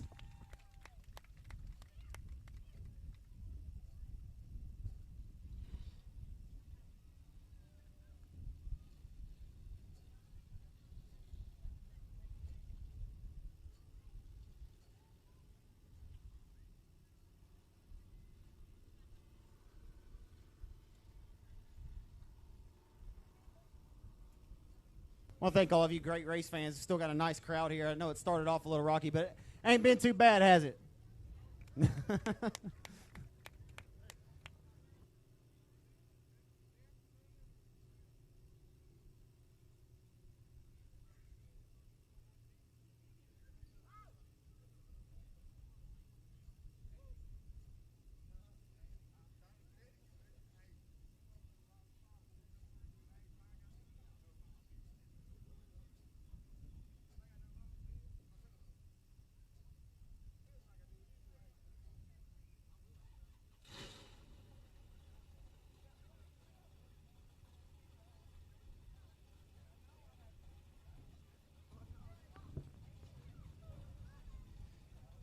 Your limited modified main event is up next here.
Chase Lawler, you know as well as I do, my friend, that these limited modified races are often fun, and you know a lot about this guy starting on the pole. He is an 8-time 67 Speedway track champion, and he goes by the name of Rapid, first name, last name Roy.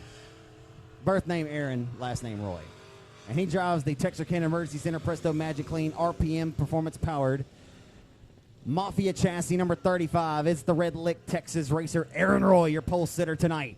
Outside of him in the Hadaway Towing A&T Delivery 36 with 3 wins this year at the Boot Hill Speedway, sits there as your point leader. Boy, he's been tough as nails. I mean, just as impressive as his younger brother, the 16-year-old Connor Mewborn, who started on the pole tonight. Both the Mewborns got to be making Christy and Brian really proud. That's Colby Mewborn, your outside pole sitter. Inside of row number 2, how about this youngster? Came over to the Revolution Park in Monroe, Louisiana. 15 years old, had never seen that racetrack, and set up shop and sailed his way to Victory Lane. Tonight he's driving the Papa Pump Johnny Kemp, the Kemp Diesel Service number 48 for Johnny Kemp. It's Barron Prince from my hometown of Houghton, Louisiana. 15-year-old Barron Prince, folks. Keep your eyes on him. Remember the name. This kid is something special, and he is here to be a force to be reckoned with. Outside, got the broom out and swept last weekend's Billy Milton Memorial at the Boot Hill Speedway in Greenwood, Louisiana. And the Hadaway Towing Collision A&T Delivery, W&W Timber, Billy White sponsored, number 36J Express NG9 chassis, best engines underneath the hood. It's Justin Whitehead in 36J. As he won $6,000 or so last weekend for his efforts getting the broom out and sweeping at the Boot Hill Speedway, trying to get at least one victory tonight, is Justin Whitehead. Dustin Robinette and B.J. Moore.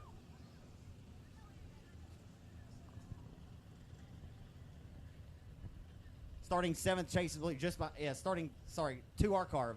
Okay. You're talking about Dustin Robinette there, starting third row inside with B.J. Moore on the outside. Your fourth row inside, Skeet Amison, the longtime legend on New Boston, Texas F5. You got Dustin Taylor out of Texarkana, Texas, 24D. To his outside, row 5 inside, Tim Strickland out of Maud, Texas, in the 213. And then you got John Good Jr. out of Falk, Arkansas, the 23 junior, rounding out your top 10 there. You get to 11th and 12th, sixth row, Damon Gardner, James Clayton, Jamie Jimbo Clayton there in the J3. Damon Gardner again in the 81. You got the next row starting 13th, Trent Kenward out of Maud, Texas, in the 61, with Bailey Turner starting 14th out of Hooks, Texas, in the 24B. Then making up your last row there, next to last row, Billy Gould Jr. out of Kingwood, Texas, in the 21. Landon Malden out of Falk, Arkansas, in the 42. And then you got big, bad Brandon Brown in the 92 out of Texarkana or Hooks, Texas.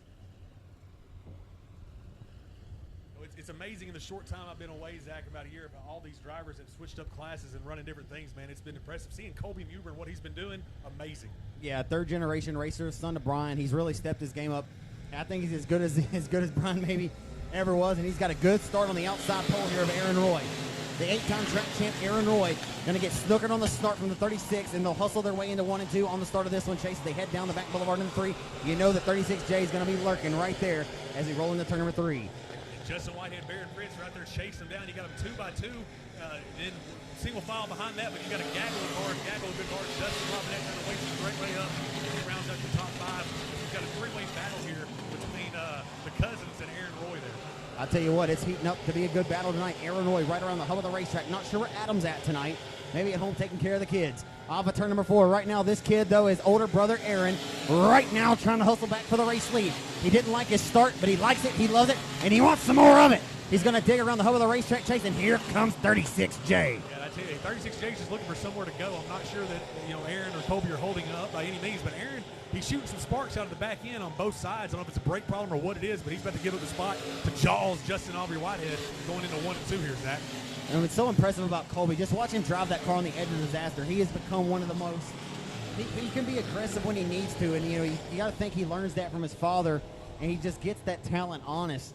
But he just knows when to put that car. He's learned a lot from Justin, in that tutelage of when he needs to go at it hard and retain where he's at on the racetrack. And right now he has got a bad hot rod, and he'll be the leader of this bunch when we go back to the green. We get this field re-racked and stacked. Yeah, he does. I tell you, I got here a little bit late. When I showed up the limited modifieds, maybe the second heat was going, and Aaron had a huge lead on him, man. And I was wondering how the night was going to go for the Red Lick native. But Colby Muber, man, again, I've just been impressed seeing what he's been doing week in and week out. Seems like it was just a couple of years ago we were talking about him driving a factory stock out of Timberline, and getting better and better and getting close to that first win. And now he's out here just kicking butt week in and week out.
Ready to go back to the green flag here. Chase the 36 of Colby Mewborn. Right now with the race lead. Leads us back to the stripe. And here comes Justin Whitehead on the restart. Fans, if you're not on your seats, you better get there now. The excitement is coming for these top three. And throughout the whole field, there's good races. They're side by side all the way through. Don't cut out Steve Emerson as he's working his way up here through the field, running about 6 there now. And always lurking right there into the mix. You know he's going to be a factor. The 2R of Dustin Robinette, your IMCA Southern Sport Mod champion here at the Speedway last season. As we hustle down the front boulevard into turn number 1. 2-time reigning track champ is Robinette. As they hustle off the exit of 2, it continues to be Colby Mewborn over Justin Whitehead, Aaron Roy, Dustin Robinette, and Amison in the F5. You know, last year, Chase, here's a little stat for you. By July last year is right now we got a battle shaping up for the race lead. Amison and the 63-year-old Ricky Ingles, the combined age of 125 years old, they had won the 2 largest paying limited modified races between here and Boot Hill. The 5,000 win Battle of Boot Hill won by Ricky Ingles and the 2,000 win won by the F5 of Amison, showing that the old guys can still get the job done, proving that age ain't nothing but a number, baby. No doubt about it. I was glad to see. I saw Skeet down there earlier and talked to him for a few minutes. It's good to see him as he's trying to put a move on Robinette. Watching him race right now, Zach, brings back 3 years ago Timberline Supercross racing. These guys have got a lot of history. Skeet and Robinette have done a lot of racing over the years. As I watch the 36 car of Colby Mewborn, he saw his cousin Justin put the pressure on him down low, and look at the smart move by the 36 to go down to the racetrack, and that's where he is growing as a driver. It's like he has eyeballs in the back of his head now. I mean, just watching him turn the corner this year, speaking of Colby Mewborn, has been nothing less than impressive. And right now he's going to have to fend off one of the biggest heavyweights in the business who's fresh off a $5,087 victory. And remember, it's a Billy Milton Jr. Last Saturday night at Boot Hill, Justin Whitehead comes in here guns blazing tonight.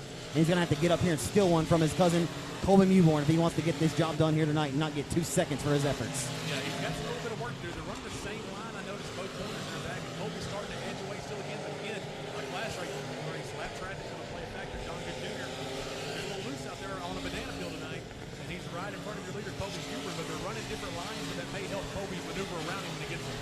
Yeah, the W-Ray Enterprise number 2 John Good Jr., former Street Stock ace, former Halloween Havoc winner at Billy White's Timberline Speedway. He may have just missed a setup tonight, was involved in an early race skirmish, may have just missed it a little bit.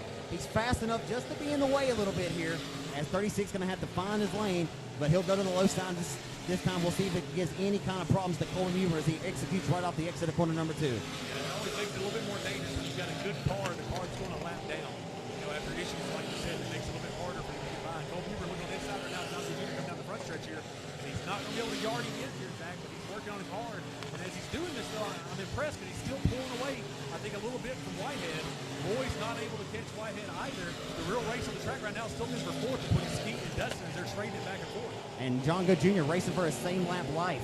I mean, he was giving all kinds of hell there to the midpoint of the back straightaway as we hustle down the front boulevard into 1. Colby Mewborn still working his way, has 1 car in between himself and 36J. At 36J, though, it's nipping in, and he's chipping in closer. Chipping away at it right now for the race lead, as it's fitting to be heating up for the race lead here at Texarkana. John Good Jr. is fast enough here. He's giving them a run for their money. Kind of reminds me of a little NASCAR-esque of Ryan Newman, trying to put Newman a lap down with what he's doing out there. He's got a good car. Like I say, he's had some bad luck here tonight. Whitehead's still struggling to get around him. But as we say this, now Whitehead started to close a little bit out of the back of Colby. We've got another lap car going to play a factor here momentarily. Passing the eyeball test, bar none, Whitehead is the best car on the racetrack right now. It's going to come down to a race of endurance here if we stay under the green flag.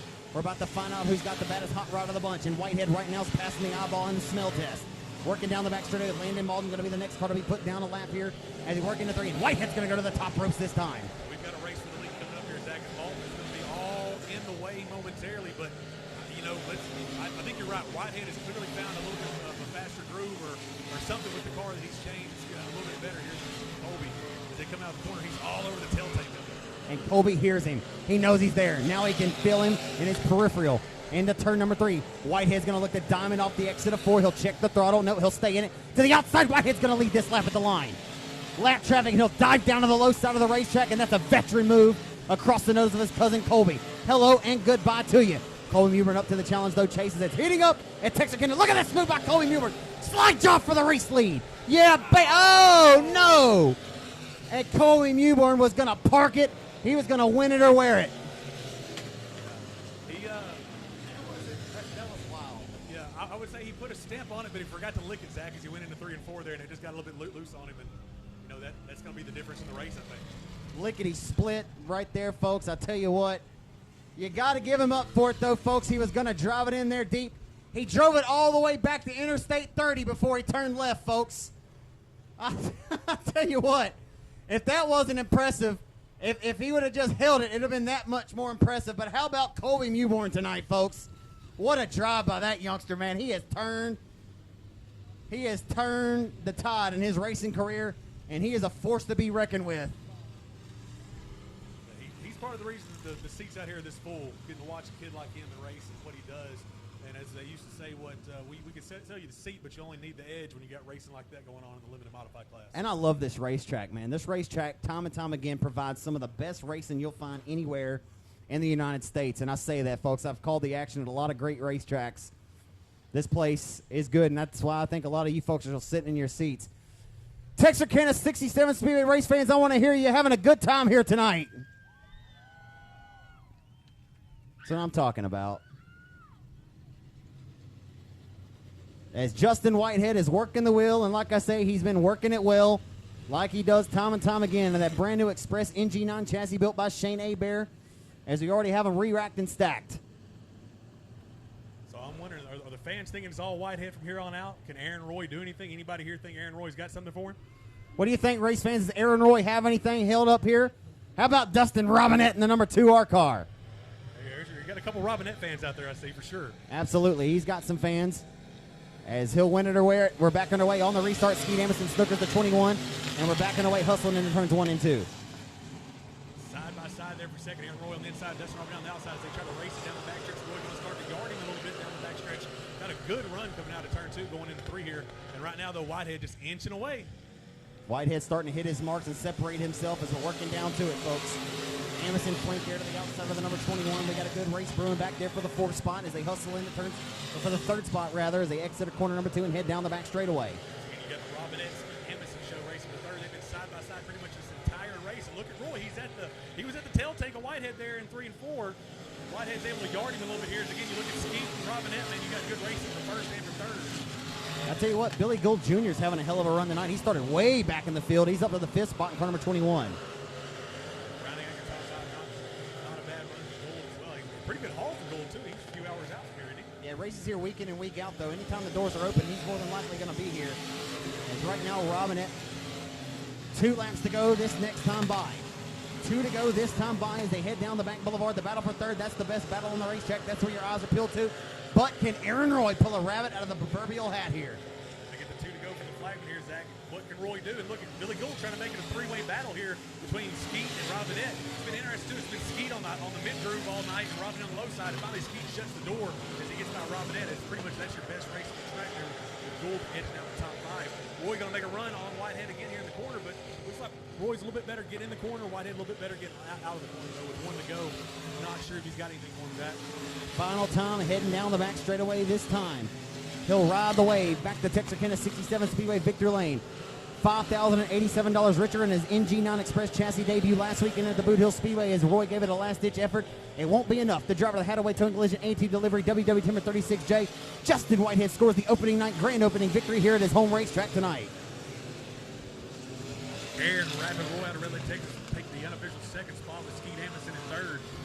Heck of a race. Zach will head down to get something with Jaws. Justin Whitehead now as he gets his victory. It was a good after one indeed, great Chase. factory race.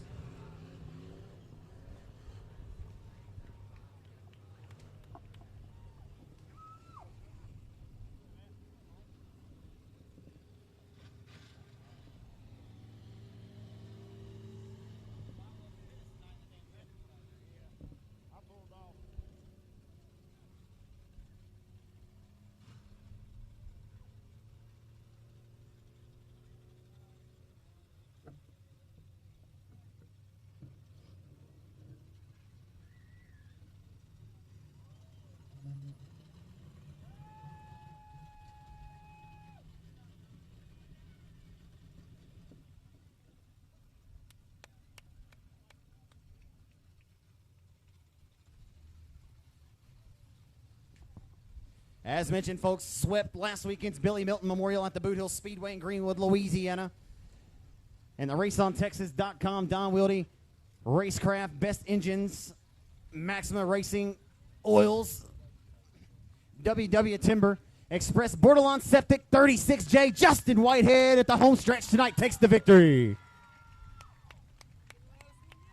I tell you what, Justin, you debuted this car at Boot Hill last weekend. You swept the factory in the limited.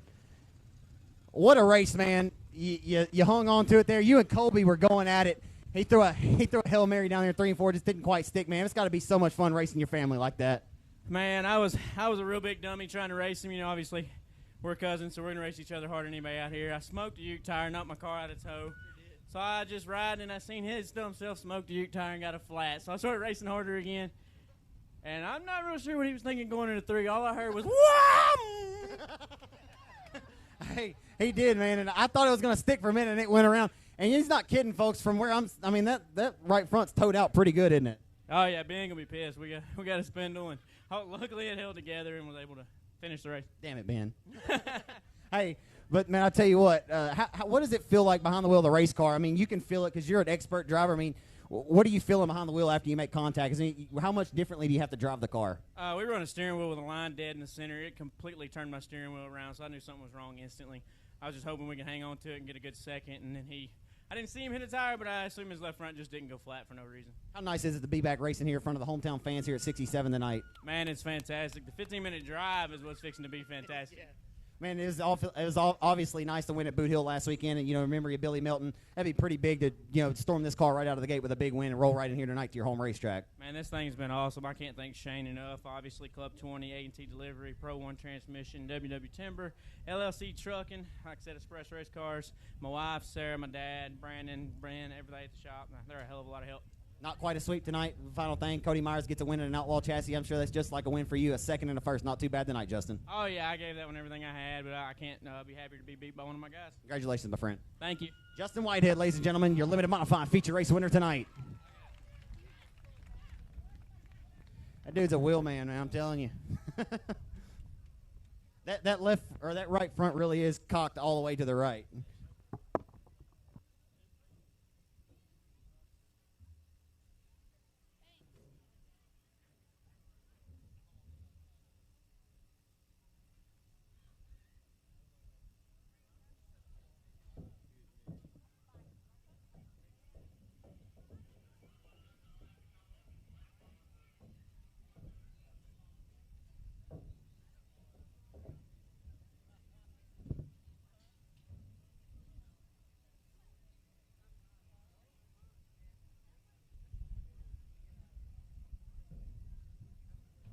How many of you folks waiting on them late models tonight?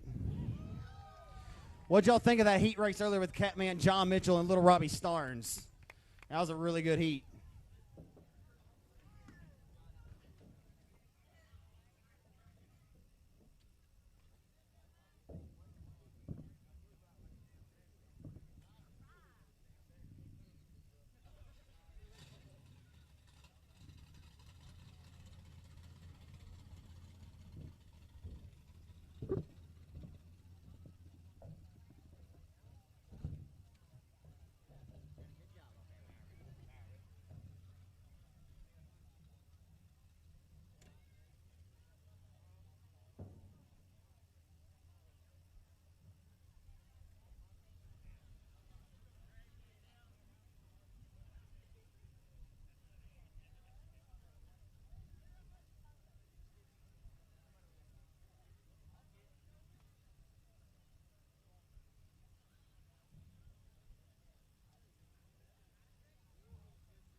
your IMCA modified feature events on the Speedway, getting ready to shape them up and shape them out here. On the pole tonight in car number 17F, it's the Finley boys on the front row. It's going to be Casey Finley from Bryant, Arkansas on pole in 17F to the outside. In the 5F, it's going to be Drake Finley. Inside of row number 2, Chase, you got Taylor Ratliff, the Bedford Bullet, now residing out of Wascom, Texas, and the Hot Springs Heater. And the Built Right Motorsports Hoffman Chassis 24K of Keaton Atkins, who has wins at I-30 Speedway at Tracy Clay's Little Rock I-30 Speedway this year. Kenny Turner, the principal at Hooks Elementary School in car number 14. Mike Morris from Hooks in car number 5M. Steve Rebel War from Texarkana. Jesse Schwetman of the Cooper First Automotive, number 40 out of Tatum, Texas. And Tim McDonald in car number 32.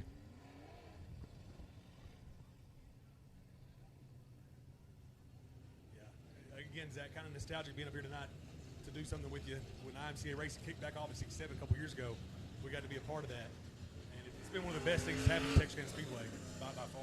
Yeah, missing guys like Tater Hyde tonight and a few others that, we'd like to see out here. Of course, a lot of good guys like Tyler Stevens moved up racing. We've seen him tonight putting on a display in the crate. Yeah. Brandon Balls, the crate late model division has been an outstanding addition to the weekly racing action, whether it's Boot Hill, and we're looking forward to having them here at the Speedway as well. But the crate lates has been amazing. And I think that's why a lot of these folks still sitting in the stands waiting for that race coming up next. Yeah, for sure. You stick around for the Farmerville Freight Train and Tyler Money Stevens, guaranteed to put on a show. Underway in this one, though, chasing the 1. It's going to be the Finley boys rolling into 1 and 2. Drake Finley and Casey Finley. And here comes the Hot Springs Heater, Keaton Atkinson. Like you said, Atkinson's got wins at I-30 Speedway and Diamond Park Speedway this season. He's been heating up all over. Even got a factory stock win, I believe, just a few weeks ago. I don't remember if that was at Plummerville. At I-30. Was it I-30? Excuse me. Yeah. So, Keaton's been heating up. He's already taken second away from one Finley, chasing down the Drake Finley there, his leader, as Casey tried to give him something coming out of turn 2, but nonetheless. And I think Atkinson's experience at this racetrack, just knowing how to ride that wave of momentum on the outside, is going to pay dividends for him tonight.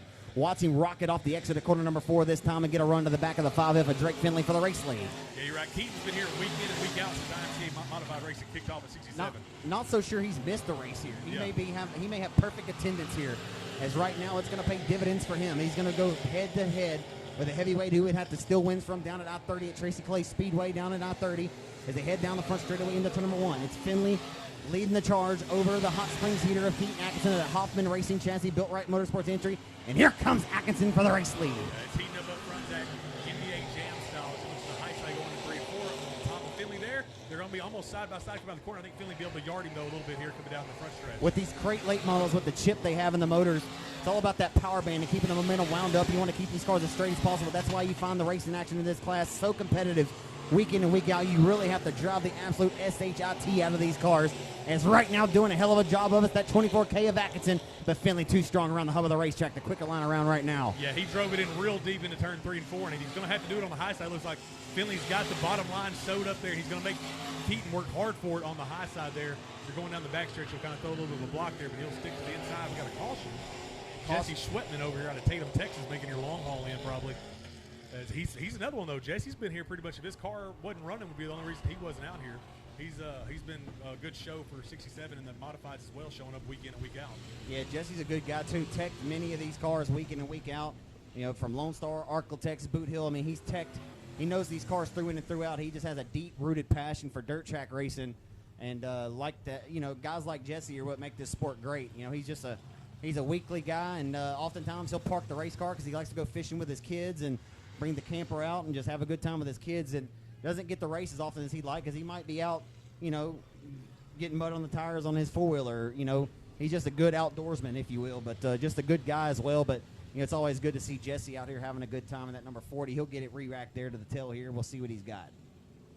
Yeah, it'll be interesting. Keaton on the outside there of Finley, as he's got 2 of them he's got to deal with. But I tell you, don't count out the field behind him there.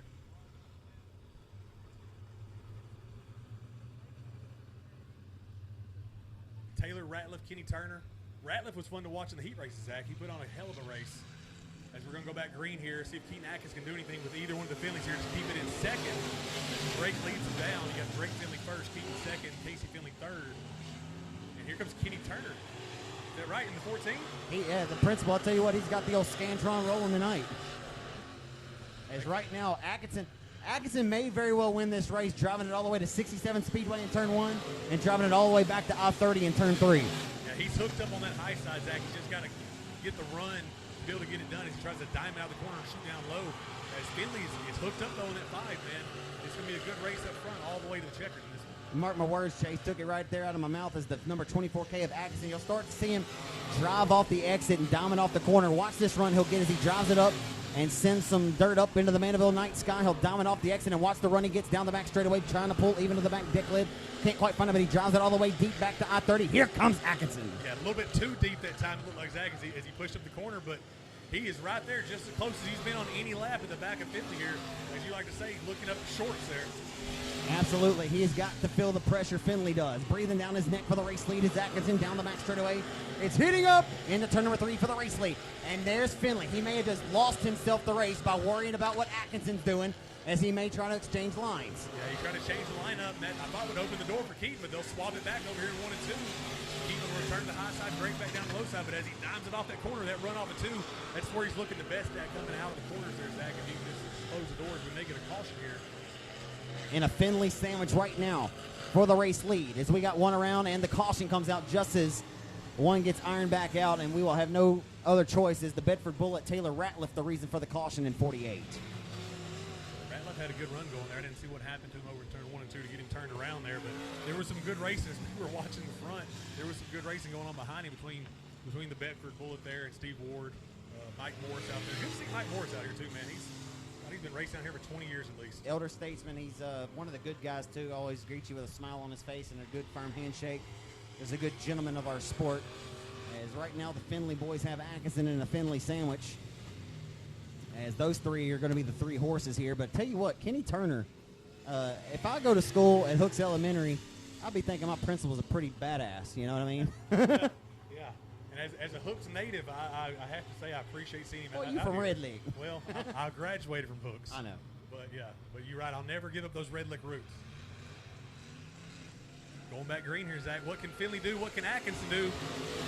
And Ward and Turner making a show up here. About to find out, aren't we? As Finley tries to get the best of the 24K of Atkinson to go to second here, and Turner and Steve Rebel Ward wants to throw his hat into the ring here late. Yeah, I'm wondering too. Can't hear from in here, but during the heat race, I don't know if you could tell, Ward was banging out coming down the front stretch on the red limiter. It sounded like. Yeah, may have been banging the old chip there, as he's got his foot through the firewall. As he'll take his rodeo around the top shelf of the racetrack, following the tire tracks of the 17S of Casey Finley. Right now, it continues to be the 5S of Drake Finley with the race lead in 5F.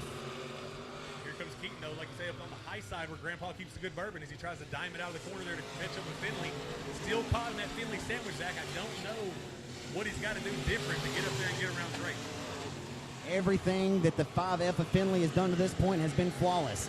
He's held at bay, the quick charge from the 24K. He's tried outside, he's tried bottom, he's tried swapping lines. As we're just now halfway, still a lot of time left to go yet. 10 laps to go as we're 10 in. Oh. Jesse Swetman over there, Mike Morris, a little hip check between Swetman and Morris there is going to lead to another caution in this one, Zach. As we just got the halfway point. So 10 down, 10 to go.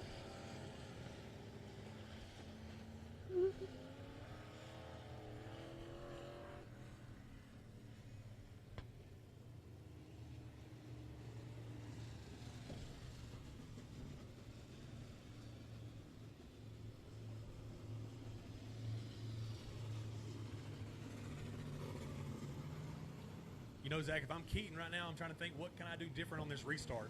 Because that may be what it takes to show or to put a pass on Finley here, to make something happen, to do something different. Because right now, he's just, I mean, as far as chasing him down on the green flag laps, man, it's been tough going. Yeah, not sure if he wants to do anything different because, I mean, what he's done to this point has kept him within striking distance. He's just hoping for a mistake. The problem is Drake Finley hadn't given him anything to chew on.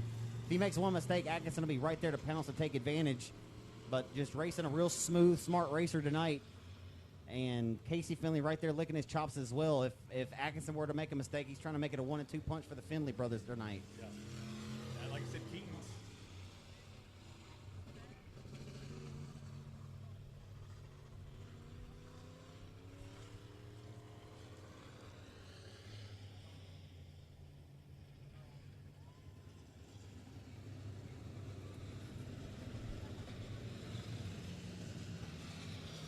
Like you said, as far as Drake doing anything different on his end, You know, the one time he shot it in the high side of 3 and 4 was that opening for Keaton to maybe get by him, and Keaton was not able to pounce on that. So I don't know if Drake will give him that opening once again here, but we got him racked. We got him stacked coming in 3 and 4 here. Lights are out. Flavin will look him over. We'll go back green with about 10 to go. That Mo Bags Consulting suspension, number 5S IRP chassis of Drake Finley puts his foot to the under the skirt there on the start there. He had the nose all up under the rear end of Finley there. But right now he's got his hands on Drake with Casey right there nipping at the heels too. He's got to watch as he goes way high here at 3 and 4. Yeah, lost wholesale there. Off head by about a half of a car length over the 17F of Casey Finley. Drake Finley now getting away up front with a nice, comfortable advantage in that IRP chassis built by Jason Ingalls. Yeah, Drake looking real good out front with that car, man. That thing is hooked up nicely. And once again, just having issues in 3 and 4 over there is Keaton. But I tell you what, he's able to pounce.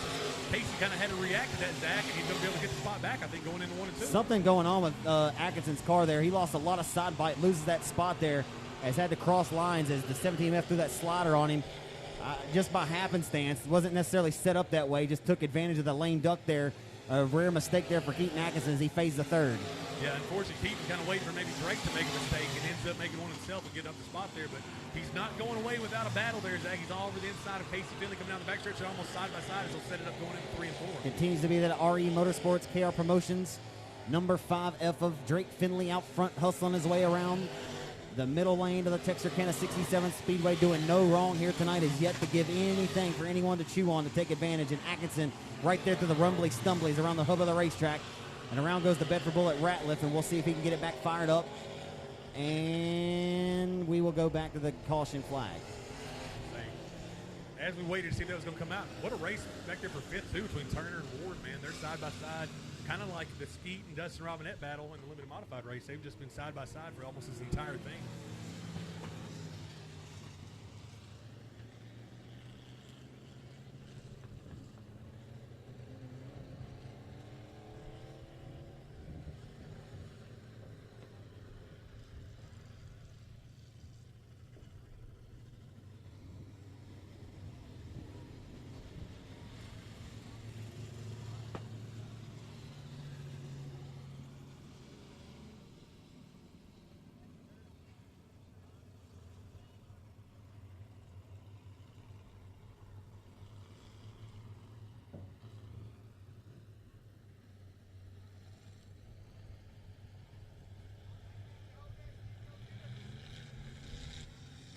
Back underway with the driver of the KR Performance Fuels, number 5F Razor Edge graphics entry of Drake Finley, trying to keep one here in the home state of Arkansas. Head back to Bryant with a smile on his face tonight. The 24K, the Built Right Motorsports entry, the Hoffman chassis of Atkinson hustles back to the inside, but here comes Casey Finley now sending Rooster Tails into the Mandeville night sky off of turn number 4. Yeah, so as Drake drives away, man, you still got a good battle for second and for fourth between Kenny Turner and Steve Ward, between Keaton and Casey Finley. It's racing all good through the field, just minus Drake's able to yard him, man.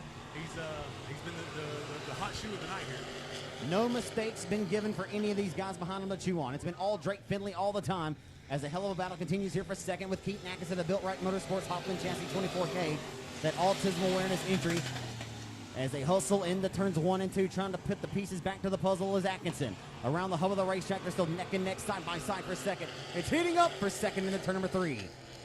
If you don't like this fans, I don't know what you come out here for, because this is some of the best racing we've seen here. As you get 5 to go at the line here, Keaton's still trying to see what he can do with Casey so he can get back up there to Drake. But right now, I think Drake is the last of the field. Unless Casey can clear Keaton and maybe get up there and do something with him, Zach, I think he's looking good. It's going to be Heartbreak City if the 5F is not able to sell his way to victory lane after leading 15 laps. Now put it 16 laps into the history books of this 20-lap affair. 4 laps will remain, 3 next time by. 3.5 laps to go when he meets the midpoint of the back straightaway. And they're still almost side by side as they come out of turn 2. Keaton still digging on that low line as Casey digging on the high line there. Casey able to yard him coming out of the turn 2 down the backstretch. He'll set his eyes on his brother Drake, but I'm just not sure if he's going to have time to get up there and do anything as we've got 17 in the book now, Zach. That 5 car is scotched up around the racetrack, as Tim McCready would say. That thing is scotched up and has got all kind of dig right there to the middle line of the racetrack. Just right up upon those skidder tires is where you want to be right now if you can find the lane. As Atkinson tried it up top early, lost something though. Maybe he burnt the tires up, not quite sure. but the car just doesn't quite have as much stick and dig as it had early on as we see 2 more laps to go. Yeah, definitely a big difference between the first 10 laps and these last 10 laps for Keaton Atkinson here. So we'll see what he can do in the last lap and a half here. But Drake Finley, he's been on a rail all the way around Texarkana 67 Speedway tonight, Zach, and he's going to have one to go at the line here. It'll be the final trip around the 67 Texarkana Speedway this time as veteran flagman Keith Parker shows him a face full of white flag this time by for Drake Finley. Final time in the turns 1 and 2. Drake Finley hustling his way as down the back straightaway to turn number 3. It'll be all she wrote tonight. The driver of the Razor Edge Graphics, KR Performance Fuels, IRP Racing Chassis built by Jason Ingles. From Bryan, Arkansas, Drake Finley wins tonight's IMCA Modified main event here at Texarkana. Casey Finley rounding out unofficially in the second spot with the Aggies out of Hot Springs in third. Heck of a race here for the IMCA Modifieds. That's what we come here to see, Zach.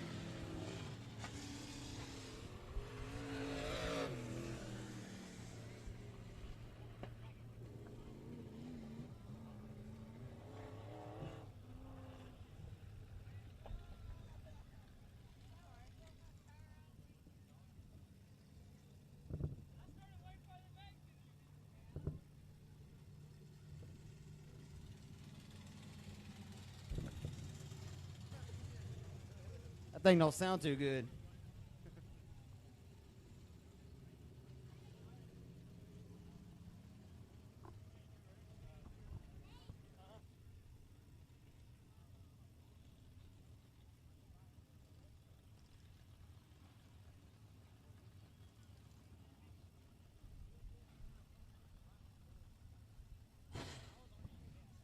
So the driver of the Mobax Consulting and Suspension, Ingles Racing Performance, KR Performance Fuels, PFC Brakes, Roberts Racing and Restoration, number 5S out of Bryan, Arkansas, making a 1 and 2 punch tonight for the Finleys. Give it up for him, 67 Drake Finley and 67 Speedway Victory Lane. Tell you what, Drake, Keaton Atkinson gave you all your work there early in this one, man, but it's got to feel pretty good showing up with a nice Razor Edge Graphics wrap car, man. Feels good to put it in victory lane on opening night here at 67, doesn't it? Yeah, it feels good to finally get a win here, and I can't thank my dad enough, or mostly Keaton for showing me how hard I need to drive there, but Tyler Stevens and everybody on this car, I can't thank them enough. This new IRP drives like a dream, and I just can't thank everybody enough. How nerve-wracking was it, though, when Atkinson's getting a good – I know you can hear him in your peripheral hearing there. You know he's up top. One time, I think, in 3-4, you changed your lineup, but I think you knew your car was good right there through the middle line of the racetrack. How much were you not trying to overthink yourself and change your lineup in this race? Yeah, I was just trying to keep myself calm, and I'm glad Keaton showed me how hard I need to drive, but, yeah, it was good. And I'm just glad I finally got a win here. Absolutely, man. It's got to feel good. Let's hear about all the great sponsor supporters of the number 5F machine. Roberts Racing Restoration, Razor Graphics, Tyler Stevens, TS2 Consulting, IRP Race Cars, Wild Moon Boutique, KR Performance Fuels, PFC Brakes, and Swift Springs. And my mom and dad for everything they do for me. It's always cool to race a guy like that. Come on, show you good sportsmanship. Yeah, I enjoy racing Keaton and my dad, and all these guys around here are good sports and all clean racers. On I-30 tomorrow, try to double up? I'm not sure. We might go to West Plains tomorrow. I'm not sure. Best luck to you up at West Plains. Thank you. Absolutely. Drake Finley, ladies and gentlemen, your feature winner. Keaton, you gave it hell, man. Just came up a couple spots short. Casey ended up getting by you there late, but, man, it was a good race. Yeah, my car just went away there about the middle of the race, and I was bouncing it off the wall, giving it everything I had, and I thought I was going to get him there, and on that restart, my stuff just kind of went away. So we'll keep digging and be back in a couple weeks. Burn the tires up, maybe? I think it was starting to take rubber right around the bottom a little bit, so we gave her hell. Yeah, you did, man. I thought you were going to win the race, maybe driving it all the way to 7 in turn 1 and all the way back to I-30 in 3 and 4. Yeah, I gave it everything I had for sure. Great run, Keaton. Good to see you. Thank you. Keaton Atkinson comes home second. Casey Finley Casey second tonight. Yep. Father and son, 1 and 2 tonight. How about that, race fans? Good run for you tonight, Casey. It's got to always feel good to see your boy pick up a win. Yeah, I really thought Keaton was going to get him there for a minute, man. Those two, they're not – I've noticed since they were kids, or Keaton also, but they're young men now, man. But they drove a good race, raced each other clean, and I think Drake's car just stayed more consistent. Like I say, Keaton's lost a little side bite, and I think mine kind of stays consistent. And I think I was about fast enough to hold Keaton up once I got in front of him. So I wasn't trying to, but like I said, I wanted him and Drake to race it out, but I was good enough to once I had the line, he couldn't get back past me. So These young. no, it's just a good run by these young guys, and good to see, some younger talent out here. So, These young guys make you old guys get up and on the wheel and earn it, don't they? man, this is actually the closest I've been to him. We were looking at times after the heat race, and I was actually within a tenth of Keaton and Drake, and that was good because the last time I raced against him, I was about 3 to 5 tenths off. So I'm gaining. So Great run tonight, man. thanks, buddy. Casey Finley comes home second tonight. 1-2 punch tonight for father and son. As again, the driver of the Razor Edge Graphics, Mobax Consulting Suspension, Moon Boutique, IRP Race Cars, RFR. Give him a hand so we can hear it and soak it all in, folks. Drake Finley tonight, your IMSTA Modified feature winner here at 67.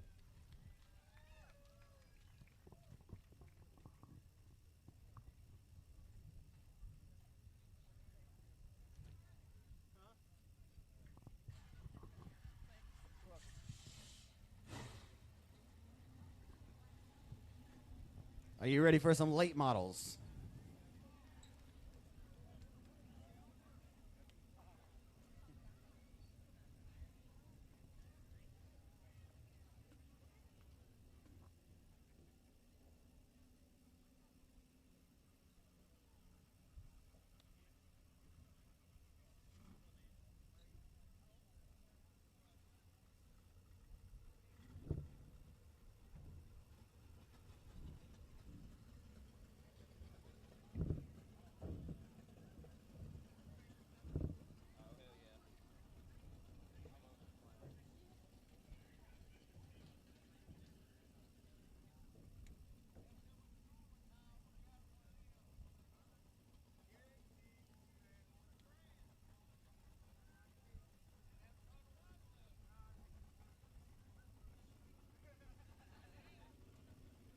If you're looking for some area racing action tomorrow night, Diamond Park Speedway down in Nashville, Arkansas will be in action tomorrow night. Justin Newman, now the promoter at the helm down there of the Tidwells Speedway, and they're doing a fantastic job down there. If you haven't been down there, please go and support them and show your support.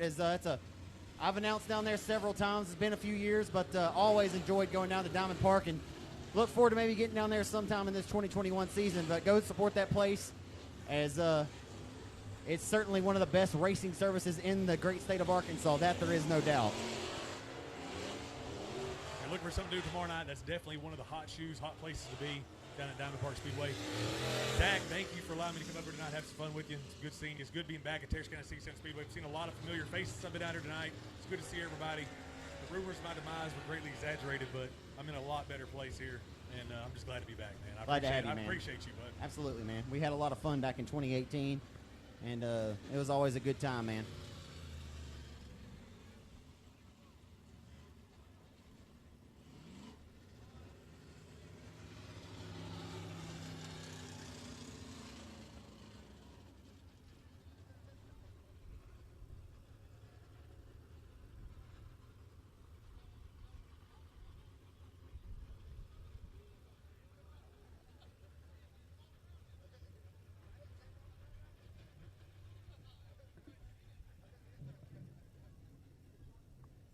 Give them a big hand, race fans. The Black Diamond Racing chassis.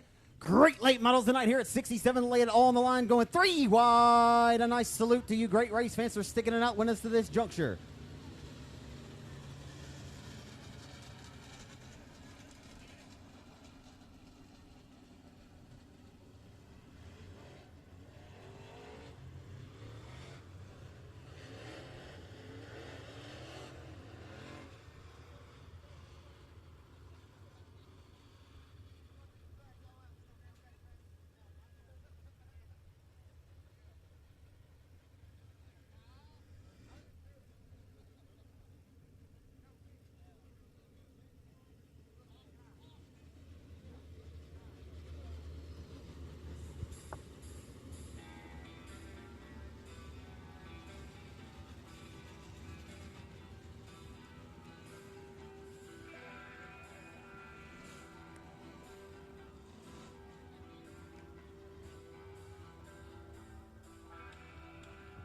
Your crate late model main event getting ready to take shape and take to the green flag. It's going to be leaving Tyler Stevens, Even Stevens out of Searcy, Arkansas, your pole sitter tonight, and that Rocket XR1. Little Robbie Starnes on the outside of Baytown, Texas. The lights are out. We're underway from 67 in your crate late model main event tonight. Hustling into one on the start. Off of 2, headed down the back straightaway. It's going to be Tyler Stevens, a multi-time July 3rd spectacular winner here in the IMCA modified ranks. Back here in a crate late model for the first time of his racing career. He'll lead the first charge off of turn number 4 down the boulevard to lead lap number 1 in the deuce car.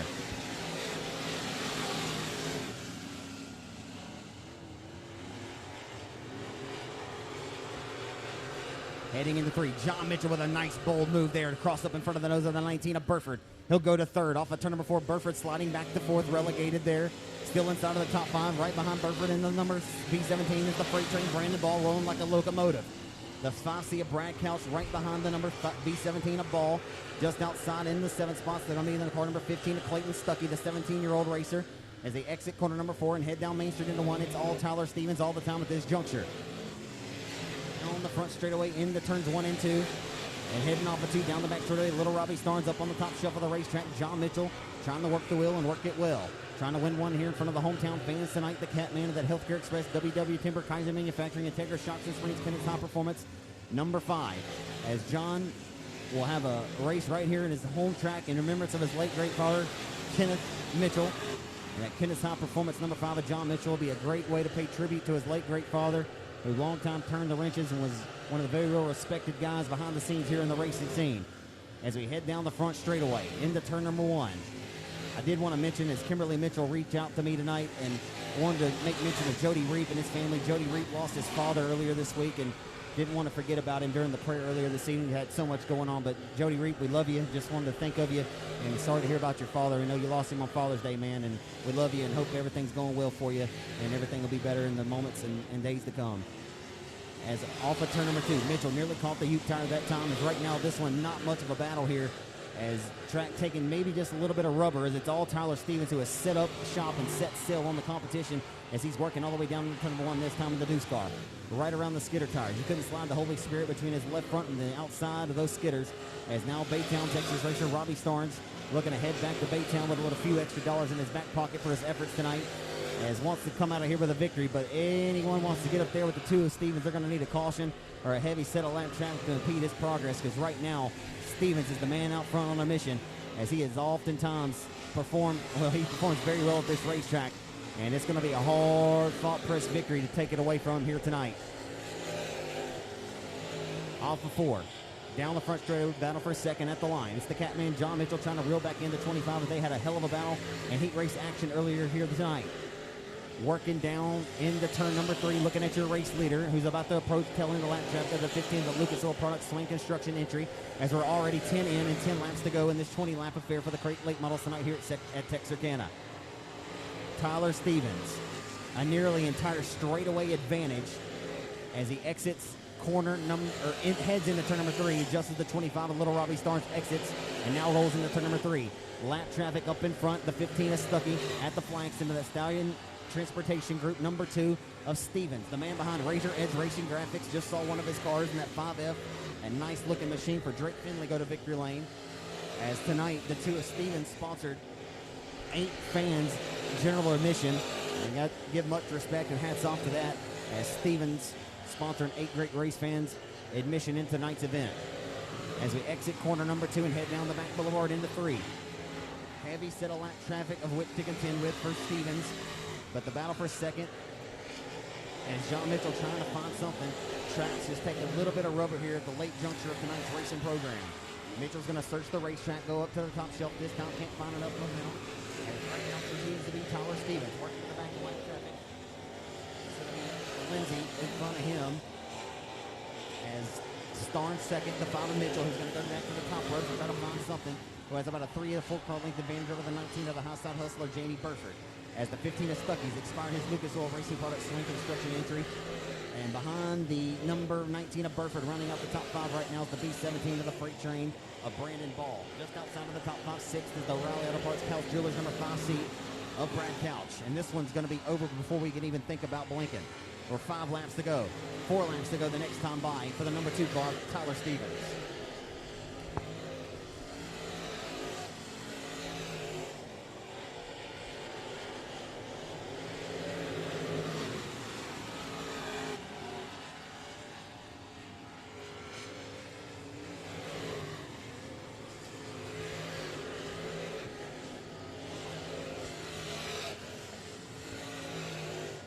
Battle for a second down the back straight. Little Robbie Starnes just gave up the spot there to the 5 of John Mitchell.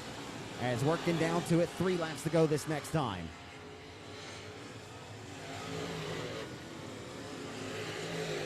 Two and a half, actually, as Steven just met the midpoint of the back straight as he approaches and looks to get around Tony Lindsay. This time, 2 laps to go for Tyler Stevens.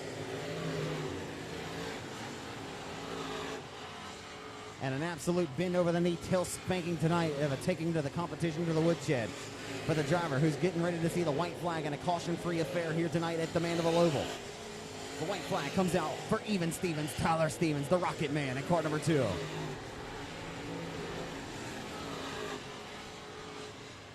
And down the back straightaway to turn number 3. The driver of the Stallion Transportation Group, W&W Timber, Rocket XR1 chassis, the Deuce, Even Stevens, the Rocket Man, Tyler Stevens dominates tonight here at Texarkana.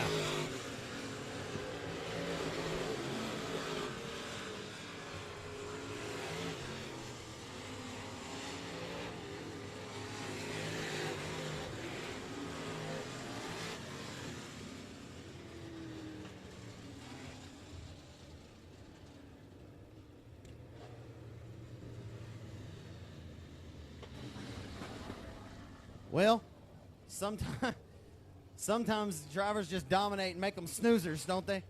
Tyler Stevens makes this one no contest tonight. John Mitchell ends up snookering the 25 of the Baytown, Texas racer, Little Robbie Starnes, there late in this one.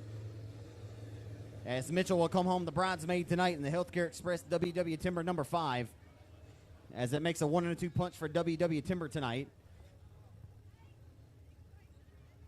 4-cylinder main event's up next.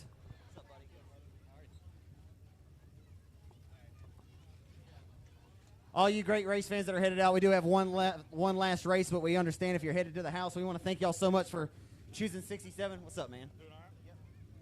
I want to thank y'all so much for choosing 67 Speedway on behalf of the Wizenit family. We'll get a word here. If y'all can, hang out and give a round of applause here to Tyler Stevens.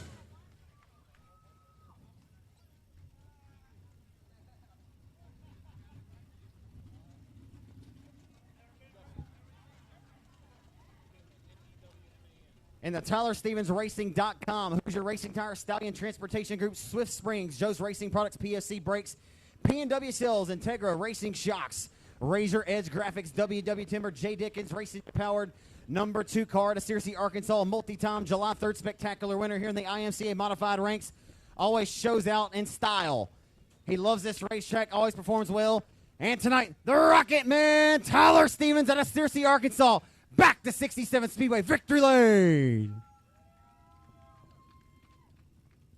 Well, I'll tell you what, man, that after the heat race action earlier, you'd have thought that one was about to be a barn burner, man. You just checked out on him tonight, man. It was really no contest. You got an entire straightaway over John Mitchell tonight. This car was hooked up. It seemed like you could do no wrong. Man, this thing's been good. You know, we've been hitting on all cylinders.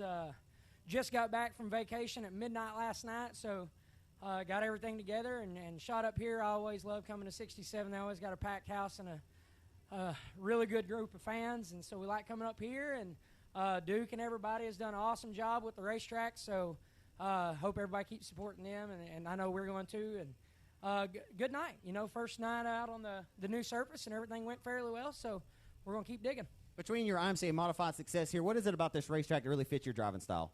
Man, I grew up on racetracks like this, you know, quarter-mile bull ring stuff, and that's that just kind of is in my wheelhouse. So where I think we're going to head over to Vivian tomorrow and try it. It's a completely different animal over there. Absolutely. How feels this, you know, folks might look, you do have a lot of great sponsor supporters, but, you know, your wife, you know, is a big asset. It's you and your wife are really your race team. I mean, and your daughter, of course, but, I mean, it's you three. Y'all show up on the road. I mean, you don't have a big team. I mean, it's got to feel extra gratifying, man, when you come out here and perform. Man, since you moved over to this class last September, it's really, really been good for you. Man, we've been good. You know, my wife, she helps me at the track the majority of the time. That's all I've got. You know, my little girl comes with us, and that's it.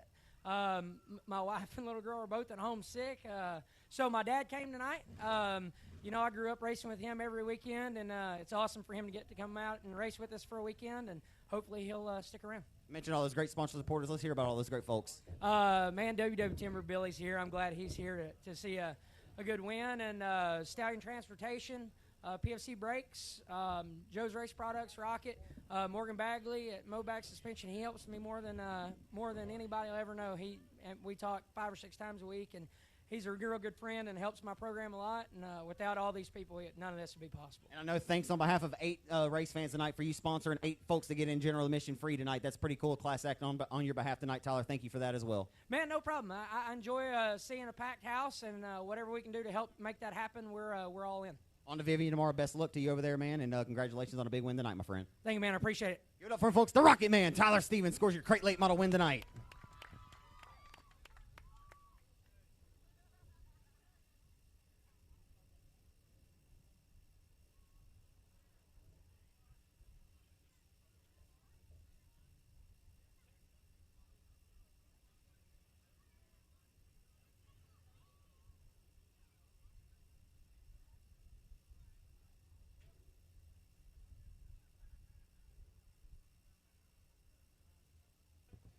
Folks, I have a lost iPhone 6, I do believe. If you're missing an iPhone 6, it's dead. Yeah, it's dead, so I guess you can't call it. But if you can come and claim it, then I have it right now. If not, I'll turn it back into the... Is this?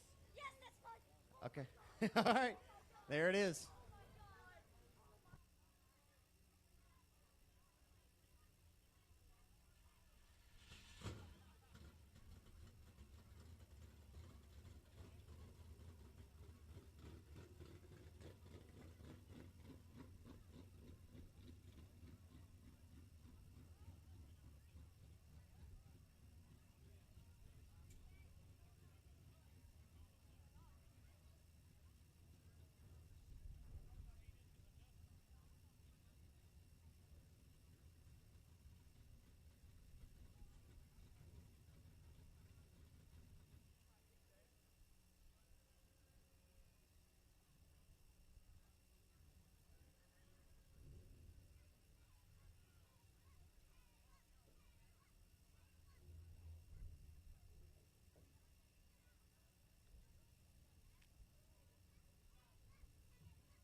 Four-cylinder main event, ready to take to the green flag here.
So having a tough go at getting the first lap in the history books here of your front-roll drive four-cylinder main event. It'll be an original restart here as the caution flag immediately came out on the racetrack here. Again, folks, if you're headed to the fences and heading to your vehicles, again, we're in our final race of the night, but on behalf of the Wizenit family, we thank y'all so much for choosing Texarkana 67 Speedway tonight as your official racing destination. We hope you enjoyed your stay. We hope to see you back at our next scheduled event.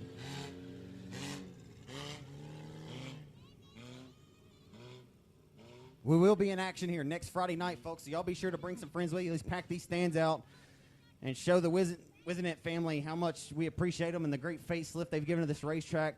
Concession products, everything has really been great. I know it was a rocky start to get things kicked off tonight, but we do appreciate you folks and your patience in advance and getting all that stuff ironed out, and I believe we've done a phenomenal job. The scores up here in the booth have done a good job of getting the cars lined right back up, and, you know, Duke and his family, they've been around this sport for a long time. They may not be racing week in and week out. You know, Duke used to race the World of Outlaws late models, so he knows the ropes of this sport.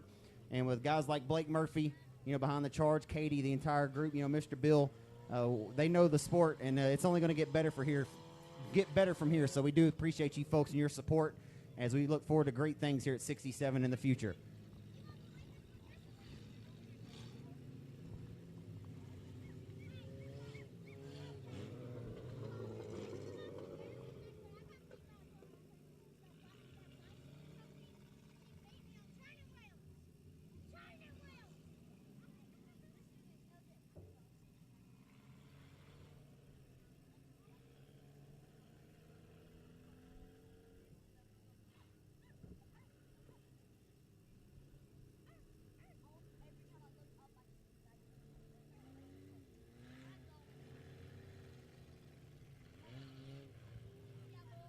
Texarkana Texan Danny Rambo is going to be up to him to put his foot through the firewall. Hot in Louisiana's Danny Bryan, a pair of Dannies on the front row. Morgan Powell got some sheet metal damage early in that pink number 21M. As we're underway and hustling into one on the restart of this one. Danny Bryan jumps out front to the race lead in car number 88. About a 6-car length advantage. They approach turn number 3. Justin Converse up to second early, trying to go 3 wide for third. Rolling into 3 this time and off of 4. Way up top's your post. You could see him behind the cockpit wrestling the front end of that race car.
Right now, you got a good race shaping up for the top spot as it's all Danny Bryant right now with the race lead. As Justin Converse chipping away at it right now. Converse trying to reel him in. Was once one of the all-time winningest driver in this class. Has had a rocky road or so, but did win down at the Chatham Raceway in Chatham, Louisiana, just a couple of weeks ago at car number 49. Converse may have the quickest car on the racetrack right now. He's passing the eyeball test. Can he reel in and reel down the 88B of Danny Bryan as we see halfway in and halfway to go? Here comes Converse.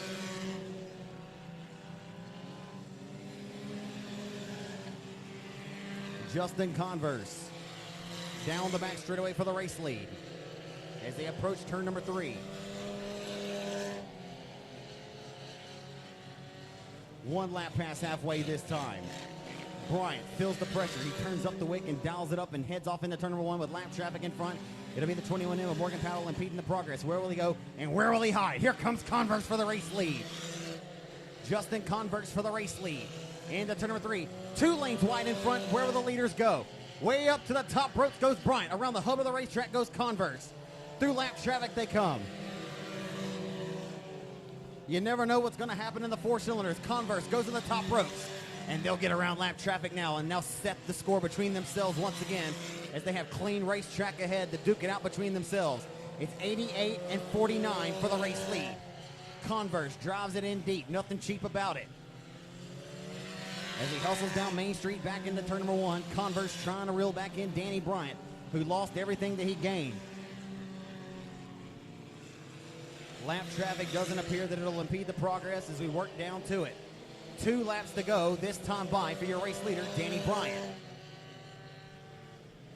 In the final race of the night here at the Texarkana 67 Speedway in Mandeville, Arkansas.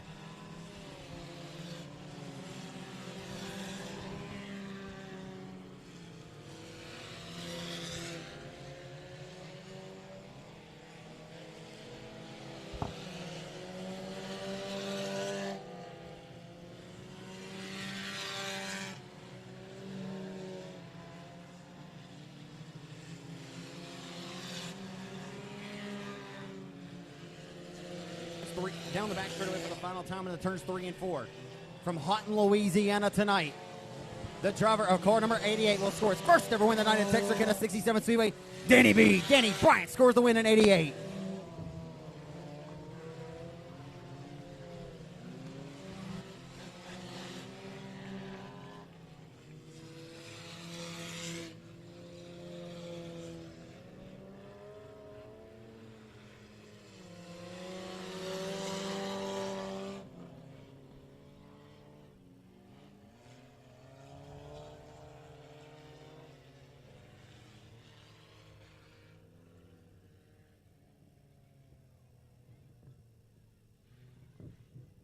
Again, folks, on behalf of the Wizenant family, we thank y'all so much for choosing 67 Speedway tonight. As I'm going to go down and get a word here with your final feature race winner of the evening, Danny Bryant.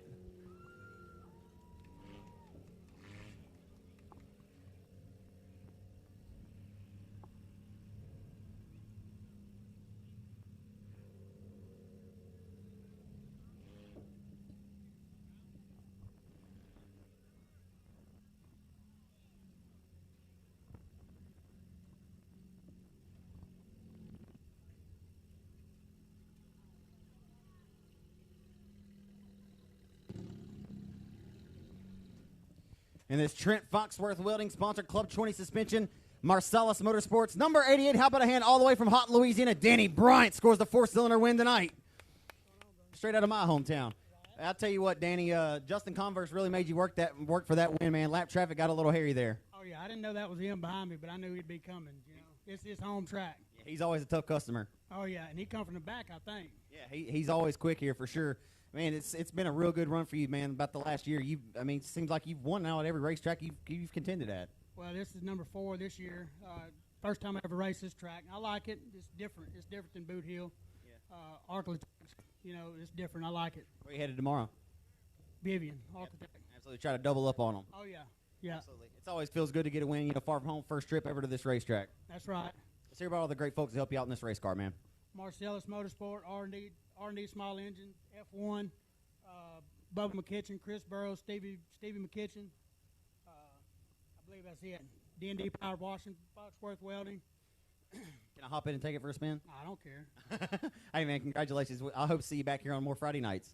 I appreciate it. I will. Danny Bryant scores the 4-cylinder win tonight. Again, race fans, thank y'all so much on behalf of the staff here, from our ticket booth workers, concession stand workers, all the staff here at the racetrack. We thank y'all so much. We can't do it without a great staff behind us. We know, like I said, it got off to a rocky start earlier this evening. Time, may seem like an issue, but I think we rolled pretty good looking at the time right now with the amount of cars we had here. Thank y'all so much, race fans, for choosing to spend your hard-earned money with us here at Texarkana. We hope you enjoyed your stay. We hope to see you back here next Friday night as we'll look to do an even better job next week and provide you folks with some great racing action. Hope you guys got the bang for your buck. Thanks once again for spending your hard-earned money with us. I'm Zach Clark with RaceOnTexas.com, and we hope all of you folks that watching it tonight at the house from the comfort of your homes enjoyed the show as well, live on RaceOnTexas.com Speed Pass.